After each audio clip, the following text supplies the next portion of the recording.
ஜெபம் பண்ண கிடப்போம். கிருபையும் இரக்கமும் நிறைந்த எங்கள் அன்பின் நல்ல ஆண்டவரே, இந்த மன மகிழ்ச்சியான பரிசுத்த ஓய்வு நாளுக்காக உமக்கு நன்றி செலுத்துகிறோம். அப்பா, கடந்த நாட்கள் முழுவதும் எங்களை கண்ணின் மணியை போல பாதுகாத்து ஆண்டவரே, மீண்டுமாக ஒரு புதிய நாளிலே உங்களுடைய பரிசுத்தமான ஓய்வு நாளிலே உங்களுடைய சித்தத்தின்படி எங்களை அழைத்து வந்திருக்கிறேன். அதற்காக உமக்கு நன்றி செலுத்துகிறோம். அப்பா, மகிழ்ச்சியோடு நாங்கள் உமக்கு ஆராதனை செய்யவும், உம்முடைய ஆராதனைகளில் ஆண்டவரை எங்களை நாங்கள் ஆராய்ந்து அறிந்து கொள்ளவும், எங்கள் இருதயத்தை நாங்கள் பரிசுத்தப்படுத்திக் கொள்ளவும், உம்முடைய வசனத்தினாலும் உம்முடைய வார்த்தையினாலும் நீர் எங்களை தேற்ற வேண்டும் என்று நாங்கள் ஜெபிக்கிறோம். அப்பா, மீதியான நேரத்தை உடைய கரத்தில் அர்ப்பணிக்கிறோம். மீட்பர் இயேசுவின் மூலம் ஜெபம் கேளும் ஜீவனுள்ள பிதாவே. முன்பவனை கீதமாக நாம் யாவரும் எழுந்து நின்று ஆராதனை கீதங்கள் 633, இருட்சார்ந்த கீதம் 376, பாமாலை 237, இயேசு எங்கள் மீட்பர் கண்ணீர் துடைப்பார். ஆராதனை கீதங்கள் 633, இருட்சார்ந்த கீதம் 376, பாமாலை 237.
அவன் தன் ஆத்மாவை பிழைக்க பண்ணுவான்.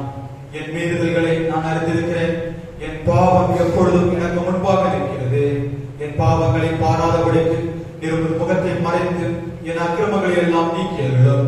தேவனுக்கு ஏற்கும் பணிகள் நொறுங்குண்டாவிதான். தேவனை நறுங்குண்டதுமான இருதயத்தை நீர் புறக்கணியே. உங்கள் வஸ்திரங்களை அல்ல, உங்கள் இருதயங்களை பிடித்து உங்கள் தேவனாகிய கர்த்தரிடத்தில் திரும்புங்கள். அவர் இரக்கமும் மன உருக்கமும் நீடிய சாந்தமும் மிகுந்த கிருபை உள்ளவர். அவர் தீங்குக்கு மனஸ்தப்படுகிறவருமாயிருக்கிறார். நம்முடைய தேவனாகிய ஆண்டவருக்கு விரோதமாக நாம் கலகம் பண்ணி அவர் நமக்கு முன்பாக வைத்த நியாய பிரமாணங்களை விளக்கத்தக்கதாக நாம் அவருடைய சத்தத்துக்கு செவிகொடாமல் போனோம். ஆனாலும் நம்முடைய தேவனாகிய கர்த்தரிடத்தில் இரக்கங்களும் மன்னிப்புகளும் உண்டு. கர்த்தாவை என்னை தண்டியும், ஆனாலும் நான் நம்மாய் போகாதபடிக்கு உம்முடைய கோபத்தினாலே அல்ல மட்டாயும் மனம் திரும்புங்கள். பரலோக ராஜ்யம் சமீபித்திருக்கிறது. நான் எழுந்து என் தகப்பனிடத்திற்கு போய், தகப்பனை பரத்துக்கு விரோதமாகவும் உமக்கு முன்பாகவும் பாவம் செய்தேன். இனிமேல் உடைய குமாரன் சொல்லப்படுவதற்கு நான் பாத்திரன் அல்ல என்பேன். கர்த்தாவே, ஜீவனுள்ள ஒருவனும் உமக்கு முன்பாக நீதிமான் அல்லாததினாலே அடியேனை நியாயத்திற்கு பிரவேசியாதேயோ. நமக்கு பாவமில்லை என்போமானால் நம்மை நாமே வஞ்சிக்கிறவர்களாக இருப்போம். சத்தியம் நமக்குள் இராது. நம்முடைய பாவங்களை நாம் அறிக்கையிட்டால் பாவங்களை நமக்கு மன்னித்து எல்லா அநியாயத்தையும் நீக்கி நம்மை சுத்திகரிப்பதற்கு கர்த்தர் உண்மையும் நீதியும் உள்ளவராய் இருக்கிறார். பிரியமான சகோதரரே, நம்முடைய பரமபிதாவாகிய சர்வ வல்லமையுள்ள தேவனுடைய அளவில்லாத தயவினாலும் இரக்கத்தினாலும் பாவ மன்னிப்பை பெறுவதற்காக நாம் செய்த பலவிதமான பாவங்களையும் அக்கிரமங்களையும் அவர் சந்நிதியில் மாயமாய் மறைத்துக் கொள்ளாமல் பணிவும் தாழ்மையும் துக்கமும் கீழ்ப்படுத்தப்பட்ட இதயத்தோடு அறிக்கையிட வேதவசம் பற்பல வாக்கியங்களில் நம்மை ஏவுகிறது. நாம் எக்காலத்திலும் தேவனுக்கு முன்பாக நம்முடைய பாவங்களை மனத்தால் அறிக்கையிட வேண்டுவது மஞ்சு அவருடைய திருக்கரங்களினாலே நாம் பெற்றுக் கொண்ட மேன்மையான உபகரணங்களுக்காக சோத்திரம் செலுத்தவும், மிகவும் சிறந்த அவருடைய புகழை பிரஸ்தாபம் பண்ணவும், அவருடைய மகா பரிசுத்த வசனத்தை கேட்கவும், நம்முடைய சரீரத்துக்கும் ஆத்மாவுக்கும் தேவையானவர்களுக்காக வேண்டிக் கொள்ளவும் நாம் கூடி வந்திருக்கிற தருணத்தில் பாவங்களை அறிக்கையிடுவது நமது விசேஷித்த கடமையாக இருக்கிறது. ஆகையாக இருக்கிற நாம் யாவரும் சுத்த இருதயத்தோடும் தாழ்ந்த சுத்தத்தோடும் பரம கிருபாசன தந்தையில் என்னுடனே கூட சேர்ந்து நான் சொல்லுகிற பிரகாரம் சொல்ல உங்களை வேண்டிக் கொள்கிறேன். யாவரும் முழங்கால் படிட்டு பொதுவான பாவரிக்கை சட்டத்தை சேர்ந்து இருப்போம். சர்வ வல்லமையும் மிகுந்த இரக்கம் உள்ள பிதாவே, தப்பிப் போன ஆடுகளைப் போல நம்முடைய வழிகளை விட்டு வழிகளை அழைத்து போனோம். எங்கள் இருதயத்தின் யோசனைகளுக்கும் விருப்பங்களுக்கும் மிகவும் இணங்கி நடந்தோம். பரிசுத்த கற்பனைகளுக்கு விரோதமாய் குற்றம் செய்தோம். தேவைகளை செய்யாமல் செய்த காரியங்களை செய்து வந்தோம்.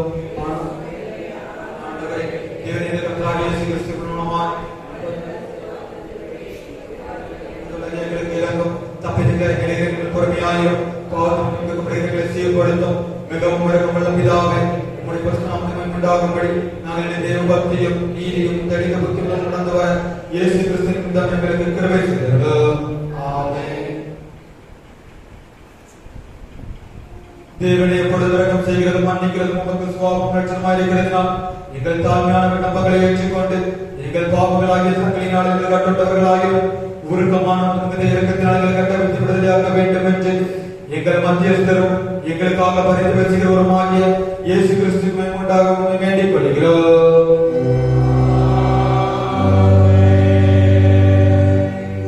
புறமண்டலங்களில் இருக்கிற எங்கள் பிதாவே, உம்முடைய நாமம் பரிசுத்தப்படுவதாக, உம்முடைய ராஜ்யம் வருவதாக, உம்முடைய சித்தம் வானத்திலே செய்யப்படுகிறது போல பூமியிலும் செய்யப்படுவதாக.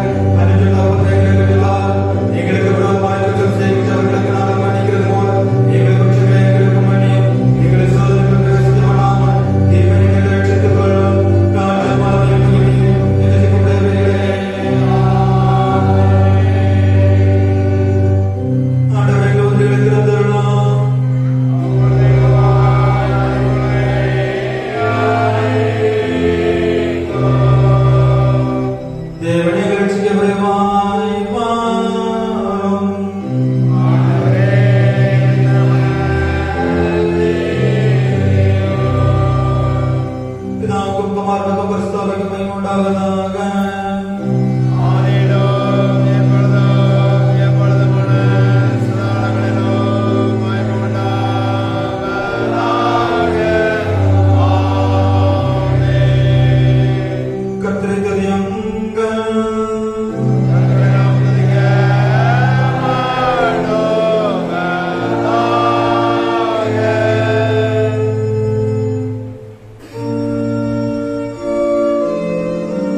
சங்கீதம் 118 14ஆம் வசனம் முதல் 21ஆம் வசனம் வரை வரைமுறையாக வாசிப்போம். சங்கீதம் 118 14ஆம் வசனம் முதல் 21ஆம் வசனம் வரை. கர்த்தர் என் பலனும் என் கீதமும் ஆனவர், அவர் எனக்கு இரட்சிப்புமானவர்.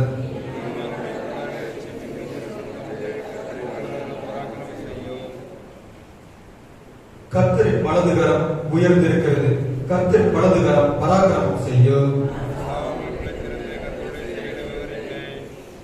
கர்த்தர் என்னை வெகுவாய் தண்டித்தும் என்னை சாவுக்கு ஒப்புக் கொடுக்கவில்லை.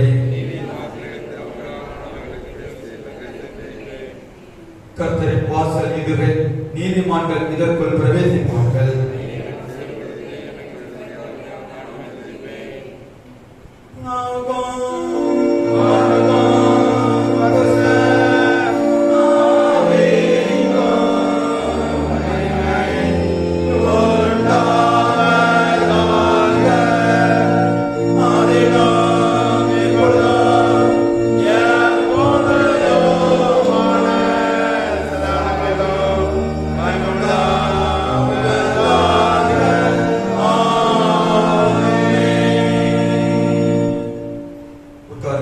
முதலாவது வேத பாடம் வாசிக்கின்றோம்.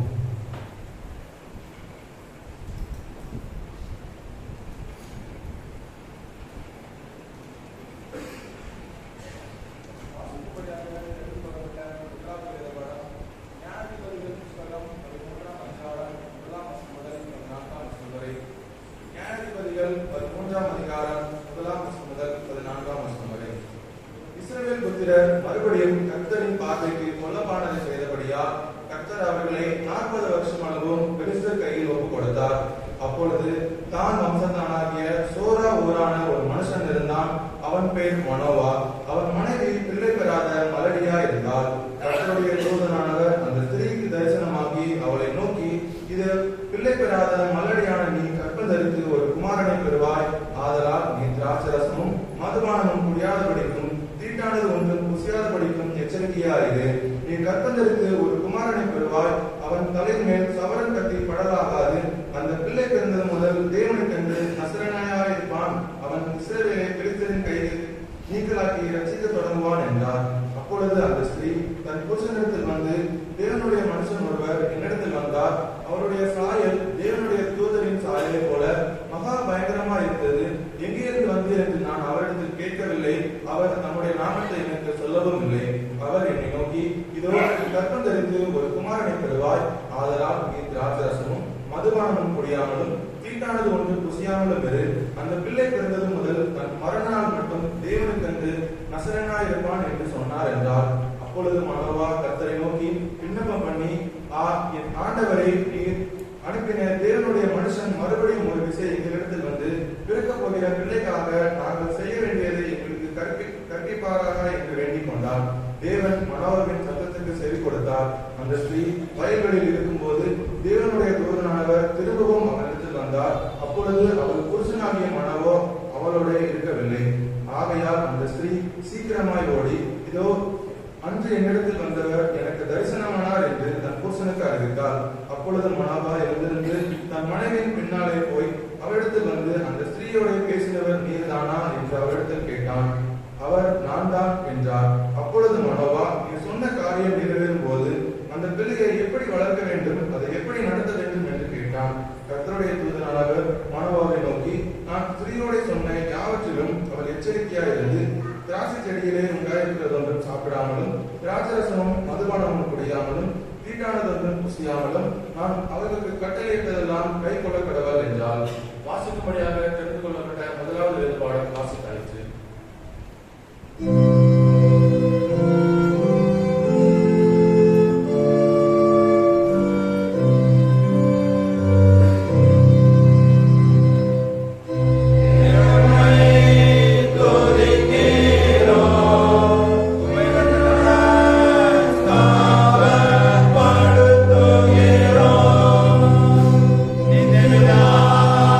Why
இரண்டாம் வேத பாடம் எபேசியர் 6ஆம் அதிகாரம் 1ஆம் வசனம் முதல் 4ஆம் வசனம் வரை. எபேசியர் 6ஆம் அதிகாரம் 1ஆம் வசனம் முதல். பிள்ளைகளே, உங்கள் பெற்றாருக்கு கர்த்தருக்குள் கீழ்ப்படியுங்கள், இது நியாயம். உனக்கு நன்மை உண்டாயிருப்பதற்கும் பூமியிலே உன் வாழ்நாள் நீடித்திருப்பதற்கும் உன் தகப்பனையும் உன் தாயையும் கணக்குமாக என்பதே வாக்குத்தத்தம் உள்ள முதலாம் கற்பனையாக இருக்கிறது. பிதாக்களே, நீங்களும் உங்கள் பிள்ளைகளை கோபப்படுத்தாமல் கர்த்தருக்கேற்ற சிச்சையிலும் போதனையிலும் அவர்களை வளர்ப்பீராக. வாசிக்கும்படியாக குறிப்பிட்டுள்ள இரண்டாம் வேத பாடம் வாசித்தேன்.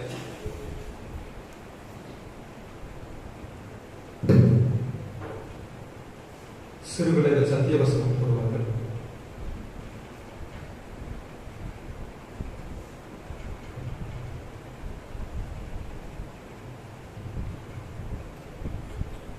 அப்பொழுது மனவாள் சொன்ன காரியம் நிறைவேறும் போது அந்த பிள்ளையை எப்படி வளர்க்க வேண்டும், அதை எப்படி நடக்க வேண்டும் என்று கேட்டான். நியாயாதிபதிகள் 12ஆம் அதிகாரம் 11. அப்பொழுது மனவாள் நீ சொன்ன காரியம் நிறைவேறும் பொழுது அந்த பிள்ளையை எப்படி வளர்க்க வேண்டும், அதை எப்படி நடத்த வேண்டும் என்று கேட்டான். நியாயாதிபதிகள் 11. அப்பொழுது மனவாள் நீ சொன்ன காரியம் நிறைவேறும் போது அந்த பிள்ளையை எப்படி வளர்க்க வேண்டும், அதை எப்படி நடத்த வேண்டும் என்று கேட்டான். நியாயாதிபதிகள் 11ஆம் அதிகாரம் 12ஆம் வசனம். குழந்தைகளின் எதிர்காலம் குறித்த தரிசனம். அப்பொழுது மனவாள் நீ சொன்ன காரியம் நிறைவேறும் பொழுது அந்த பிள்ளையை எப்படி வளர்க்க வேண்டும், அதை எப்படி நடத்த வேண்டும் என்று கேட்டான். நியாயாதிபதிகள் 13ஆம் அதிகாரம் 12ஆம் வசனம்.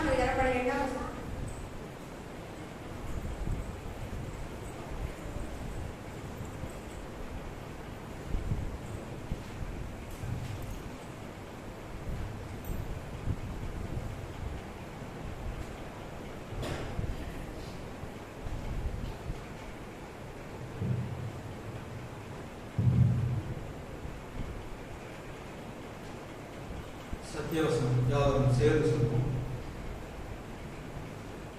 குழந்தைகளின் எதிர்காலம் குறித்த தரிசனம். அப்பொழுது மனவாள் நீ சொன்ன காரியம் நிறைவேறும் போது அந்த பிள்ளையை எப்படி வளர்க்க வேண்டும், எப்படி நடத்த வேண்டும் என்று கேட்டான். நியாயாதிபதிகள் 13ஆம் அதிகாரம் 12ஆம் வசனம். வருகின்ற வாரத்திற்கான சத்தியவசனம். தலைப்பு திராட்சை செடியும் கொடியும். யோவான் 15ஆம் அதிகாரம் 5ஆம் வசனம். யோவான் 15ஆம் அதிகாரம் 5ஆம் வசனம். நானே திராட்சை செடி, நீங்கள் கொடிகள். ஒருவன் என்னிலும் நான் அவனிடம் கிடைத்திருந்தால் அவன் மிகுந்த கனிகளை கொடுப்பான். என்னை அல்லாமல் உங்களால் ஒன்றும் செய்யக்கூடாது. ஆண்டவராகிய இயேசு கிறிஸ்துவின் நாமத்தில் அனைவருக்கும் அன்பின் வாழ்த்துக்களை தெரிவித்துக் கொள்கிறேன்.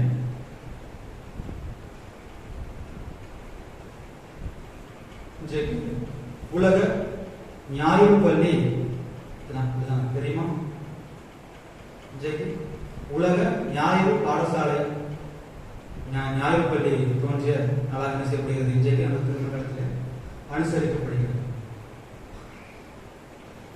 நமது சபையில் ஞாயிறு பள்ளி பயிரும் சிறுபிள்ளைகள் யாவருக்கும் சபையின் சார்பாக வாழ்த்துக்களை தெரிவித்துக் கொள்கிறேன். சிறுபிள்ளைகள் ஒவ்வொருவரையும் கர்த்தர் தாமே ஆசீர்வதித்து வழிநடத்துவாராக. இன்றைக்கு இந்த ஆராதனை முடிந்த பிறகு வாலிப பெண்கள் கூட்டம் ஆலயத்தில் வைத்து நடைபெறும். சபையின் வாலிப பெண்கள் யாவரும் கலந்து கொள்ளும்படியாக கேட்டுக்கொள்கிறேன். மதியம் 2 மணிக்கு தாய்மார் கூடுகை ஆலயத்தில் வைத்து நடைபெறும். சபையின் தாய்மார்கள் யாவரும் ஜெபத்தோடு கலந்து கொள்ளும்படியாக கேட்டுக்கொள்கிறேன். மாலை 3:30 மணிக்கு ஞாயிறு பாடசாலை வகுப்புகள் நமது சபையில் வைத்து ஆலயத்தில் வைத்து நடைபெறும். சபையின் சிறுபிள்ளைகள் யாவரும் கலந்து கொள்ளும்படியாக கேட்டுக்கொள்கிறேன். பெற்றோர்கள் சிறுபிள்ளைகள் யாவரையும் ஞாயிறு பாடசாலை வகுப்புகளுக்கு அனுப்பி வைக்கும்படியாக கேட்டுக்கொள்கிறேன். இன்று இரவு ஆராதனை முடிந்த பிறகு நமது பழைய ஆலயத்தில் வைத்து கரண்ட் ஜப கூட்டமாக நடைபெறும். சபை மக்கள் யாவரும் ஜபத்தோடு கலந்து கொண்டு தங்கள் கல்வி பிரயாசங்களை ஆலய தீபாவளிக்காக தந்து உதவும்படி கேட்டுக்கொள்கிறேன். தூத்துக்குடி நாசரேத் திருமணம் சேகர கமிட்டி உறுப்பினர்களுக்கான வருகின்ற ஞாயிறு 9/11/2025 அன்று நடைபெற இருக்கிறது என்பதை தெரிவித்துக் கொள்கிறேன். CSI தூத்துக்குடி நாசிரியர் திருமணம் சேகர கமிட்டி உறுப்பினர்களுக்கான தேர்தல் வருகின்ற ஞாயிறு 9/11/2025 அன்று நடைபெற இருக்கிறது என்பதை தெரிவித்துக் கொள்கிறேன். நமது சபையில் ஒவ்வொரு மாதம் நடைபெறும் முன்னறிவு ஜெபம் மற்றும் துதி ஆராதனையை தாங்க விரும்புகின்ற பிள்ளைகள் சபையின் ஊழியர் அல்லது சபையின் நிர்வாகிகளை தொடர்பு கொள்ளும்படியாக கேட்டுக்கொள்கிறேன். நவம்பர் மாத துதி ஆராதனையை தாங்க விரும்புகின்ற பிள்ளைகள் சபை ஊழியரை அல்லது சபையின் நிர்வாகிகளை தொடர்பு கொள்ளும்படியாக கேட்டுக்கொள்கிறேன். நமது சபையில் நடைபெற்ற GMS விற்பனை விழாவிற்கான கணக்கு வழக்குகளை சபை ஊழியரிடம் ஒப்படைக்கும்படியாக கேட்டுக்கொள்கிறேன். நமது சபையில் நடைபெற்ற GMS விற்பனை விழாவிற்கான கணக்கு வழக்குகளை சபை ஊழியரிடம் ஒப்படைக்கும்படியாக கேட்டுக்கொள்கிறேன். இன்று ஆராதனை முடிந்த பிறகு சபையின் ஆண்கள் யாவரும் நின்று செல்லும்படியாக கேட்டுக்கொள்கிறேன். கிறிஸ்துமஸ் கீத ஆராதனைக்கான பாடல்கள் பயிற்சி செய்ய இருப்பதால் சபையின் ஆண்கள் யாவரும் ஆராதனைக்கு பிற்பாடு நின்று செல்லும்படியாக கேட்டுக்கொள்கிறேன். நமது சபை வருகின்ற ஞாயிறு திருவிருந்து ஆராதனையாக நடைபெறும். வருகின்ற ஞாயிறு நமது சபையில் திருவிருந்து ஆராதனையாக நடைபெறும். சபை மக்கள் யாவரும் ஜெபத்தோடு கலந்து கொள்ளும்படியாக கேட்டுக்கொள்கிறேன். இன்றும் நம் மத்தியிலே கர்த்தருடைய வார்த்தையை பகிர்ந்து கொள்வதற்காக சகோதரர் டேனியல் ராஜ் அவர்கள் வந்திருக்கிறார்கள். அவர்களை சபையின் சார்பாக வாழ்த்தி வரவேற்கிறோம். அவர்கள் நம் மத்தியிலே கர்த்தருடைய வார்த்தையை பகிர்ந்து கொள்வார்கள். வருகின்ற நாட்களில் தங்களது பிறந்த நாள் மற்றும் திருமண நாளை ஆசிரிக்கின்றவர்களின் பெயர்களை வாசிக்கிறேன். வருகின்ற நாட்களில் தங்களது பிறந்த நாட்களை ஆசிரிக்கின்ற பிள்ளைகள் 2ஆம் தேதி டி. பேதுரு குணசி சன் ஆஃப் எஸ். தர்மகன் கோவில், D. Pethuru Gnanasi son of Dharmaseelam Chennai. 5ஆம் தேதி எல். பியர்ஓசி காபிரா daughter of A. Vinson Chengalpattu, C. Emmanuel Jayakumar Tiruvannamalai. 6ஆம் தேதி P. Jacob son of Peter Jamkhandi.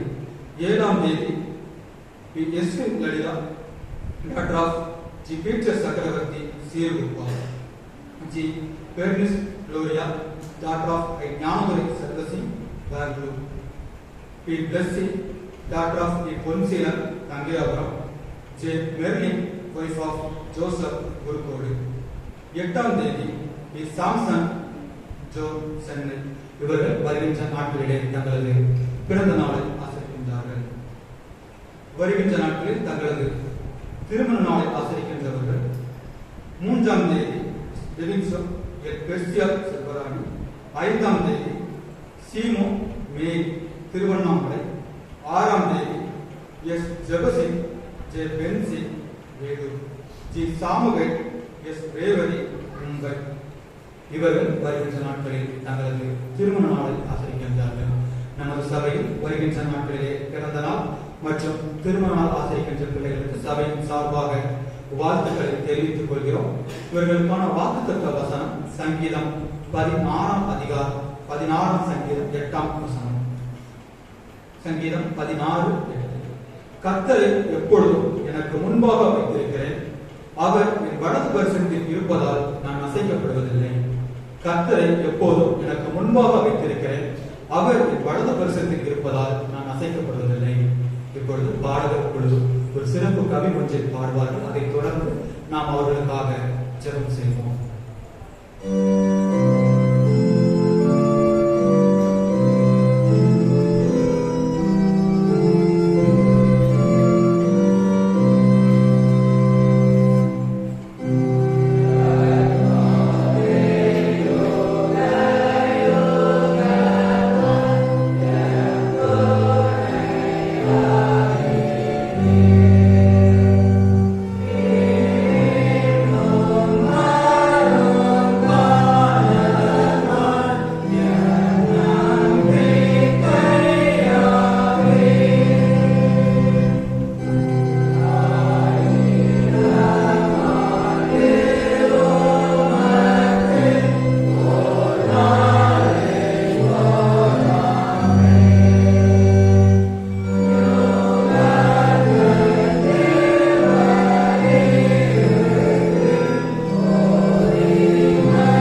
இரக்கமும் நிறைந்த எங்கள் அன்பின் நல்ல ஆண்டவரே, இந்த மன மகிழ்ச்சியான நாளுக்காக மக்கள் நன்றி செலுத்துகிறோம்.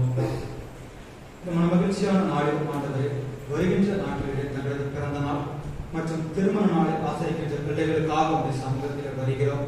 ஆண்டவரே, இதோ புதிய காரியத்தை செய்வேன் என்று சொல்லி வாக்கு கொடுத்த தேவன், புதிய ஆண்டிலும் ஆண்டவரே உங்களுடைய பிள்ளைகளுக்கு சகலமும் நன்மைக்கு ஏதுவாக நடைபெறவும் சகலத்தையும் ஆண்டவரை செய்ய வல்லவர் என்பதை அறிந்த உங்களுடைய பிள்ளைகள் உங்களுடைய கரத்திலிருந்து தங்களுடைய ஆசீர்வாதங்களை பெற்றுக் கொள்வதற்கு பாத்திரவான்களாக இந்த உலகத்தில் நடந்து கொள்ள கிருபை செய்ய வேண்டும் என்று நாங்கள் ஜெபிக்கிறோம். அப்பா, இந்த புதிய ஆண்டிலும் ஆண்டவரே நீர் கொடுத்த வாக்குத்தத்தத்தின்படி கர்த்தரை எப்பொழுதும் எனக்கு முன்பாக வைத்திருக்கிறேன், அவர் வலது பரிசத்தில் இருப்பதால் நான் அசைக்கப்படுவதில்லை என்ற வசனத்தின்படி ஆண்டவரே உங்களுடைய பிள்ளைகள் தாங்கள் செய்கின்ற எல்லா வேலைகளிலும் எல்லா செயல்களிலும் ஆண்டவரை உண்மை முன்னிலைப்படுத்தவும் ஆண்டவரை நீர் அவர்கள் வலது பரிசத்தில் இருந்து அவர்களை வழிநடத்த வேண்டும் என்று நாங்கள் ஜெபிக்கிறோம். அப்பா, கடந்த வருடம் முழுவதும் என் கிருபையால் பாதுகாத்து வழிநடத்தியது போல இந்த புதிய ஆண்டிலும் ஆண்டவரே உம்முடைய தெய்வக்கரம் உம்முடைய பிள்ளைகளோடு தங்கியிருக்கட்டும். நீரே பாதுகாத்து பொறுப்படுத்த வழிநடத்தும். துதி கனம் மகிமை எல்லாவற்றையும் உமக்கே செலுத்துகிறோம். மீட்பர் இயேசுவின் மூலம் ஜெபம் கேளும் ஜீவனுள்ள பிதாவே.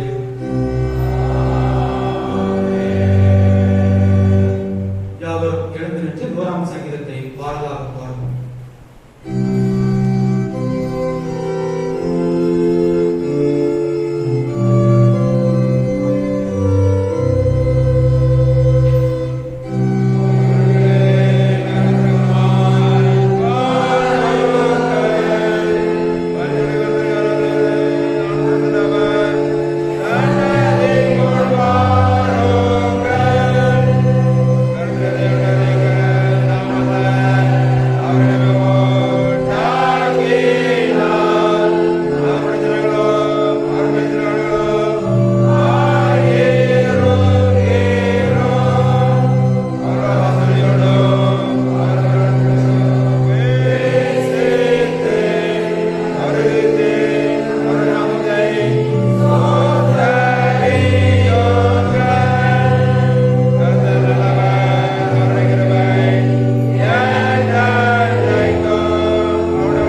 உலகில் வாழ்ந்து வரும் அனைத்து குழந்தைகளுக்காகவும் மக்கள் நன்றி கூறுகிறோம்.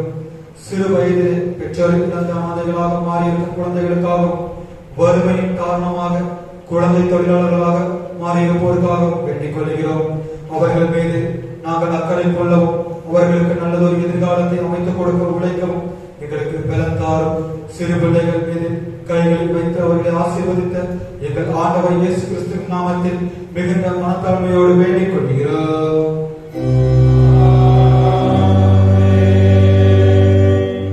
சமாதானத்துக்கு காரணரும் ஏக சிந்தையுடனும் ஆகிய தேவனை, உம்மை அறிவதே நித்திய ஜீவன், உம்மை சேவிப்பதே மேசியாதேனும், தேவனிடத்தில் நமக்கு கொண்டிருக்கிற தடியாளாகிய நாங்கள் எந்த விரோதிகளையும் மதமைக்கும் பயப்படாதிருக்கும்படியாக எங்கள் சத்துருக்கள் செய்கிற எல்லா பிரயத்தனங்களும் என்று எங்கள் கர்த்தராகிய இயேசு கிறிஸ்துவின் வல்லமையினால் எங்களை காப்பாற்றுகிறோம். சர்வ வல்லமையில் நடத்திய தேவன், இந்நாள் பயவுகள் சிறுமாய் நடத்தி வந்த எங்கள் பரம்பிதாவாகிய கர்த்தாவே, இந்நாளில் ஒரு மிகுந்த வல்லமையால் எங்களை காப்பாற்றி நாங்கள் யாதொரு போவதுக்கு உட்படாமலும் எவ்விதமான மோசத்திலும் அகப்படாமலும் உமது பார்வைக்கு நீதியாக இருக்கிறது எப்பொழுதும் செய்கிறதற்கு நாங்கள் செய்கிற எல்லாவற்றையும் உம்முடைய ஆளுகையினால் நடத்திட வேண்டும் என்று எங்கள் கர்த்தராகிய இயேசு கிறிஸ்துவின் மூலமாய் வேண்டிக் கொள்கிறோம். மகா அதிசயங்களை செய்கிற சர்வ வல்லமையில் நடத்திய தேவன், எங்கள் அத்தியட்சமார் மேலும் குருமார் மேலும் அவர்கள் விசாரணைக்கு ஒப்புவிக்கப்பட்ட எல்லா சபைகள் மேலும் ஆரோக்கியம் தெரிவிக்கிற அனுப்பி அவர்களும் அவர்களும் பிரியமானதில் நடக்கும்படி உமது ஆசீர்வாதமாகிய பணி அவர்கள் மேலும் பேச்சு செய்தரும். கர்த்தாவே, எங்கள் காரியகர்த்தரும் மத்தியஸ்தருமாகிய இயேசு கிறிஸ்துவின் உண்டாகியதை கட்டளையிட்டருளும்.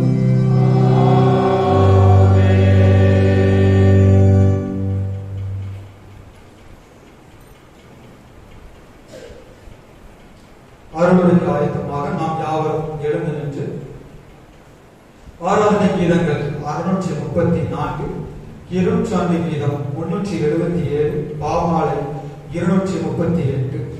ஆராதனை கீதங்கள் 634, இருச்சாண்டி கீதம் 377, பாமாலை 238. இயேசு எந்தன் நேசரே, கண்டேன் வேதத்தோடு.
ஜெபம் செய்வோம். தகப்பனே, இந்த காலை வேளை ஆண்டவரே, உம்முடைய பாதப்படியில் நாங்கள் வந்து விழுந்து கிடக்கிறோம். தகப்பனே, எங்கள் குற்றங்கள் குறைகள் எல்லாத்தையும் மன்னித்து எங்களை ஆசீர்வதி பலப்படுத்துங்கப்பா. அப்பா உங்களுக்கு நன்றி. அப்பா உங்களுக்கு கோடீஸ்வரர் ஆண்டவரே. அப்பா அந்த இடம் முழுவதுமாக உங்களுடைய தேவ பிரசன்னம், உங்களுடைய தேவ மகிமை, எலியாவுக்கு கொடுத்த அபிஷேகம், எலிஷாவுக்கு கொடுத்த அபிஷேகம் இப்பொழுது இறந்தபடியினால் உங்களுக்கு நன்றி. உங்களுக்கு கோடீஸ்வரர் ஆண்டவரே. அடியே உங்களுடைய வேலைக்காரர் அடியை மறைத்து நீங்க பேசுங்கப்பா. உங்களுடைய வார்த்தைகள், உங்களுடைய வசனங்கள் ஒவ்வொரு இருதயங்களில் தங்குவதாக அப்பா அந்த வானொலி மூலமாக கேட்டுக்கொண்டிருக்கு ஒவ்வொரு இருதயங்களை தொடுங்கப்பா. தகப்பனே உங்களுக்கு நன்றி. அதற்கு ஒவ்வொருவரையும் தகப்பனை நீங்க ஆசீர்வதிங்க. தகப்பனை வெறுமையாய் திரும்பி போகாது ஆசீர்வதித்து அனுப்புவேன் என்று நான் விசுவாசிக்கிறேன். அப்பா உங்களுக்கு நன்றி. அப்பா உங்களுக்கு கோடீஸ்வரர். நீ ஆசீர்வதிக்க பலப்படுது. எல்லா துதிக்கான மகிமை உன் ஒருவருக்கே செலுத்துகிறோம். இயேசு கிறிஸ்துவின் நாமத்தில் ஜெபிக்கிறோம். ஜெபிக்கிறோம் நல்ல பிதாவே. அல்லேலூயா, அல்லேலூயா. ஆண்டவர் இரட்சகருமாகிய இயேசு கிறிஸ்துவின் இனிய நாமத்தினாலே அனைவரையும் வாழ்த்தி வரவேற்கிறேன். இந்த வாய்ப்பை கொடுத்த நம்ம சபை குருவானவர், சபை மறுபடியுமாக இந்த சபையை இயக்குகிற நடத்துகிற மூப்பர்கள் அனைவரையும் வாழ்த்தி வரவேற்கிறேன். கர்த்தர் அவர்களுடைய குடும்பங்களையும் பிள்ளைகளையும் கர்த்தர் தாமே ஆசீர்வதிப்பார். ஆண்டவருடைய வார்த்தைகளுக்கு போறதுனால ஒரு சின்ன கவிதை மாத்திரம் பாடிடும். இப்போ நீங்க பாடுற மாதிரி தான் நீங்க நினைச்சுக்கணும். பாட்டுல பாட தெரியுமே இல்ல, நான் படிக்கிறேன். ஆனா நீங்க கர்த்தர்கிட்ட படிக்கிற மாதிரி நீங்க நினைச்சுக்கணும். சரியா? என் தேவா என் ராஜா உம் கிருபை போதுமே. என் தேவா என் ராஜா உம் கிருபை போதுமே. நீரை தேடி வராதிருந்தால் நான் என்றோ மரிச்சிருப்பேன். உம் கிருபை என்னில் தராதிருந்தால் நான் என்றோ அழிஞ்சிருப்பேன். நீர் என்னை தேடி வராதிருந்தால் நான் என்றோ மரிச்சிருப்பேன். உம் கிருபை என்னில் தராதிருந்தால் நான் என்றோ அழிஞ்சிருப்பேன். என் தேவா என் ராஜா உம் கிருபை போதுமே. என் தேவா என் ராஜா உம் கிருபை போதுமே. நீர் என்னை தேடி வராதிருந்தால் நான் என்றோ மரிச்சிருப்பேன். உம் கிருபை என்னில் தராதிருந்தால் நான் என்றோ அழிஞ்சிருப்பேன். தட்டு தடுமாடி நான் தள்ளாடி நடந்தேன். என்னை தொட்டு தூக்கிவிட நீ ஓடோடி வந்தீரே. தட்டு தடுமாடி நான் தள்ளாடி நடந்தேன். என்னை தொட்டு தூக்கிவிட நீ ஓடோடி வந்தீரே. சொத்தோ சுகமோ தேவையில்லை, சொந்தம் பந்தம் நாடவில்லை. சொத்தோ சுகமோ தேவையில்லை, சொந்தம் பந்தம் நாடவில்லை. என் தேவா என் ராஜா உம் கிருபை போதுமே. என் தேவா என் ராஜா உம் கிருபை போதுமே. நீர் என்னை தேடி வராதிருந்தால் நான் என்றோ மரிச்சிருப்பேன். உம் கிருபை என்னில் தராதிருந்தால் நான் என்றோ அழிஞ்சிருப்பேன். நான் என்றோ அழிஞ்சிருப்பேன். அல்லேலூயா, அல்லேலூயா. கர்த்தருடைய நாமம் மாத்திரம் மகிமைப்படுவதாக. இன்றைக்கு தலைப்பு பாருங்க, பிதா, குமாரன், பரிசுத்த ஆவியானவர். இந்த 3 பேரை பத்தி தான் இன்னைக்கு கொஞ்சம் ஆழமா பேச போறோம். இப்போ குருவானவர் வருவாங்க, போவாங்க, என்ன செய்வோம், நம்ம நக்கன்னு எடுப்போம். அப்ப அவங்க சொல்றது என்னன்னா, பிதா, குமாரன், பரிசுத்த ஆவியானவர். நம்ம அந்த வார்த்தையை மட்டும் தான் என்ன கேட்டுட்டு அப்படியே வந்துடும். இன்னைக்கு என்ன செய்யணும்னா கொஞ்சம் ஆழமா அந்த 3 பேர் என்ன செய்தாங்க எல்லாத்துக்கும் தெரியும். ஆனா இருந்தாலும் கொஞ்சம் ஆழமாக உங்களுக்கு நான் என்ன செய்வேன், கர்த்தருடைய வார்த்தை உங்களுக்கு நீங்க கடந்து வர எடுத்துக்கொள்ளுங்க. ஆதியாகமம் 1ஆம் அதிகாரத்திலிருந்து ஒரு 5ஆம் வசனம் வரைக்கும் நீங்க படிங்க.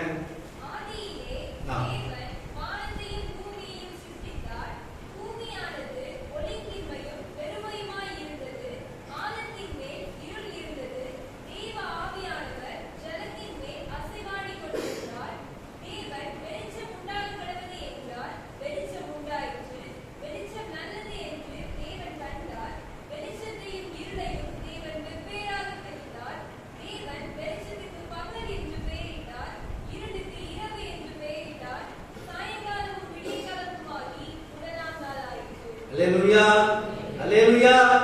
பிதாவானவர் பாருங்க, ஆதியில என்ன செஞ்சாரு, அவருடைய வார்த்தைகளால தான் என்ன செஞ்சாரு, ஒவ்வொன்றையும் படைத்தார். அவர் சொன்னபடி எல்லாம் என்ன செஞ்சுட்டு நிறைவேற்றி வானம் உண்டாகுது. இப்படிப்பட்ட எல்லா காரியங்களும், நட்சத்திரங்கள், நம்மள தரையில் உள்ள பூமியில் உள்ள கொடிகள், செடிகள், கனிகள் கொடுக்கிற எல்லா செடிகளும் என்ன செஞ்சாரு, அவர் வாயினால என்ன செஞ்சாரு, அவர் சொன்ன உடனே என்ன செஞ்சு எல்லாமே ஆயிடுச்சு.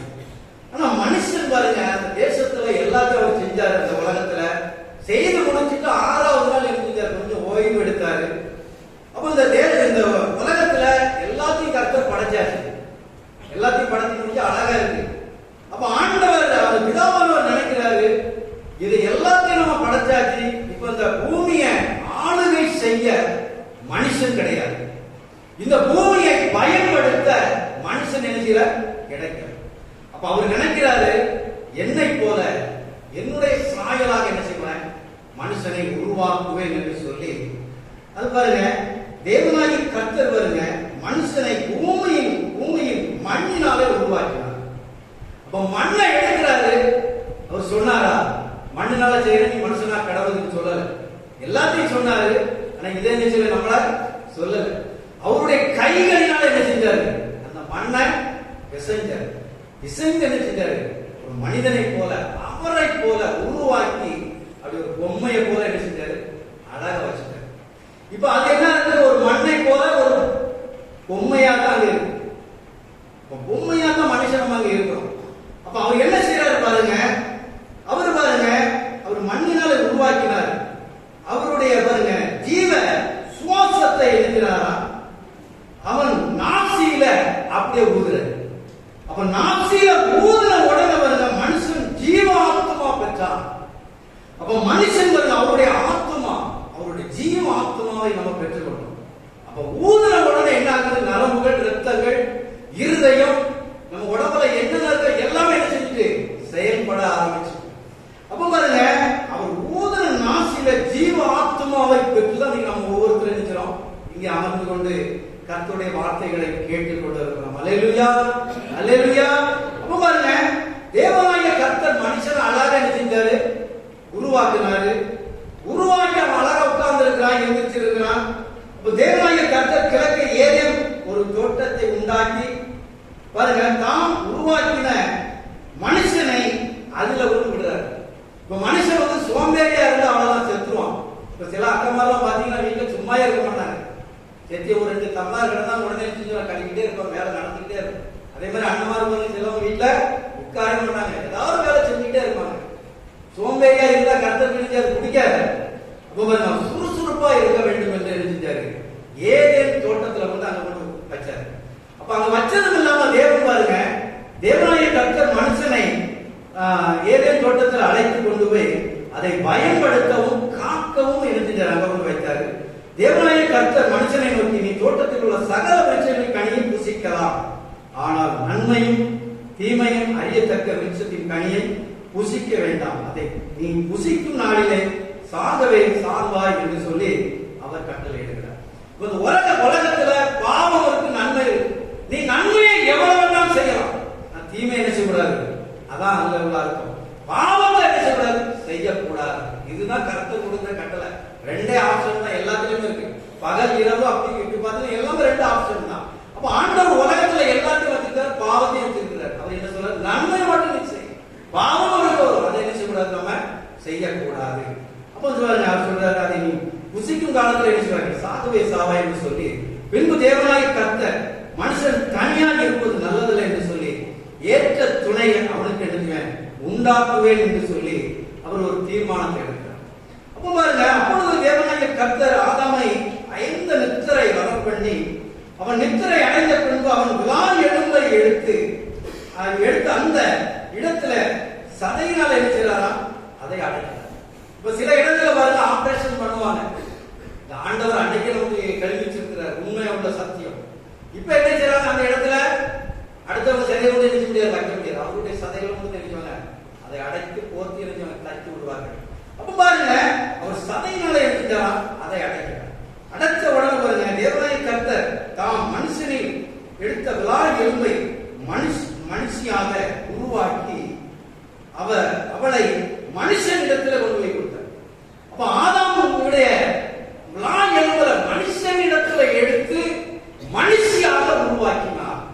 உருவாக்கி என்ன பண்ணாருன்னா, ரெண்டு பேரும் அழகா வந்து ஏதேன் தோட்டத்துல வந்து உட்கார வச்சிட்டார். அப்ப ஏதேன் தோட்டத்துல அழகா இருக்கிறாங்க, நல்ல ஒரு செழிப்பாக சிரித்து அழகா வாழ்ந்து கொண்டு இருக்கிறாங்க. கர்த்தர் பரலோகத்துல இருந்து தான் வருகிறாரு, அவருடைய மடியில விளையாடுறாங்க, சிரித்து சந்தோஷம் மகிழ்ச்சியா இருக்கிறாங்க. இப்ப நீங்க பக்கத்துல இருந்தீங்க, நல்ல உங்க குடும்பம் கர்த்தருக்கு பயந்த குடும்பமா இருந்தீங்க, நல்ல சந்தோஷம் மகிழ்ச்சியா இருப்பீங்க.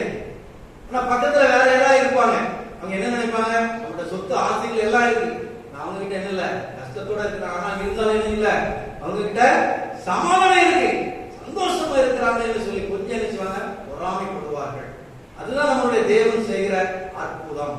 அவங்ககிட்ட எல்லாமே இருக்கும், ஆனா நம்மளுடைய இது இல்லாம இருக்கும். ஆனா நமக்குள்ள என்ன இருக்காது, என்ன இருக்கும், இருதயத்துல சமாதானம் இருக்கும். அதுதாங்க தேவனாகிய கர்த்தர் கொடுக்கிறது. அப்ப மாதிரி சமாதான சந்தோஷத்துல இருக்கிறாங்க.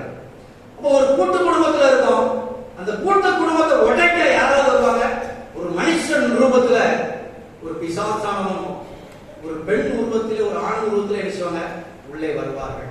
அப்ப பாருங்க, அவங்க அழகா சந்தோஷமா வாழ்ந்து கொண்டு இருக்கிறாங்க, உள்ள வர பாருங்க. அப்ப சர்ப்பம் பாருங்க, இஸ்திரியை நோக்கி பாருங்க, நீங்கள் தோட்டத்தில் உள்ள சகல விருட்சங்களை கனிகளையும் புசிக்க வேண்டாம் என்று தேவன் சொன்னது உண்டோ அப்படின்னு கேட்கிறார். அப்ப அந்த பெண் சொல்றா, இஸ்திரியன் அவள் சர்ப்பத்தை பார்த்து, நாங்கள் தோட்டத்தில் உள்ள விருட்சங்களின் கனியை புசிக்கலாம், ஆனாலும் தோட்டத்தில் உள்ள நடுவில் இருக்கிற கனியை குறித்து தேவன் நீங்கள் சாகாத வழிக்கு அதை புசிக்கவும் அதை தொடவும் வேண்டாம் என்று சொன்னார் என்றார். சொன்ன உடனே பாருங்க, அவன் உடனே ஒரு திட்டத்தை போடுறாங்க. அப்பொழுது சர்ப்பம் இஸ்திரியை நோக்கி, நீங்கள் சாவதில்லை, நீங்க சாகவே சாக மாட்டீங்க, ஆனா கர்த்தர் பிதாவானவர் என்ன சொன்னாரு, நீங்க இந்த கனியை புசிக்கும் நாளில் என்ன செய்யுங்க, சாகவே சாவீர்கள் இதா சொன்னாரு. பிசாசானவன் என்ன சொல்றான், நீங்க இந்த பாவத்தை செய்யுங்க, ஆனா என்ன செய்ய மாட்டீங்க, நரகத்துக்கு போக மாட்டீங்க, உங்களுடைய ஆத்மா ரட்சிக்கப்படும் என்று சொல்லி அங்கே ஏமாற்றான்.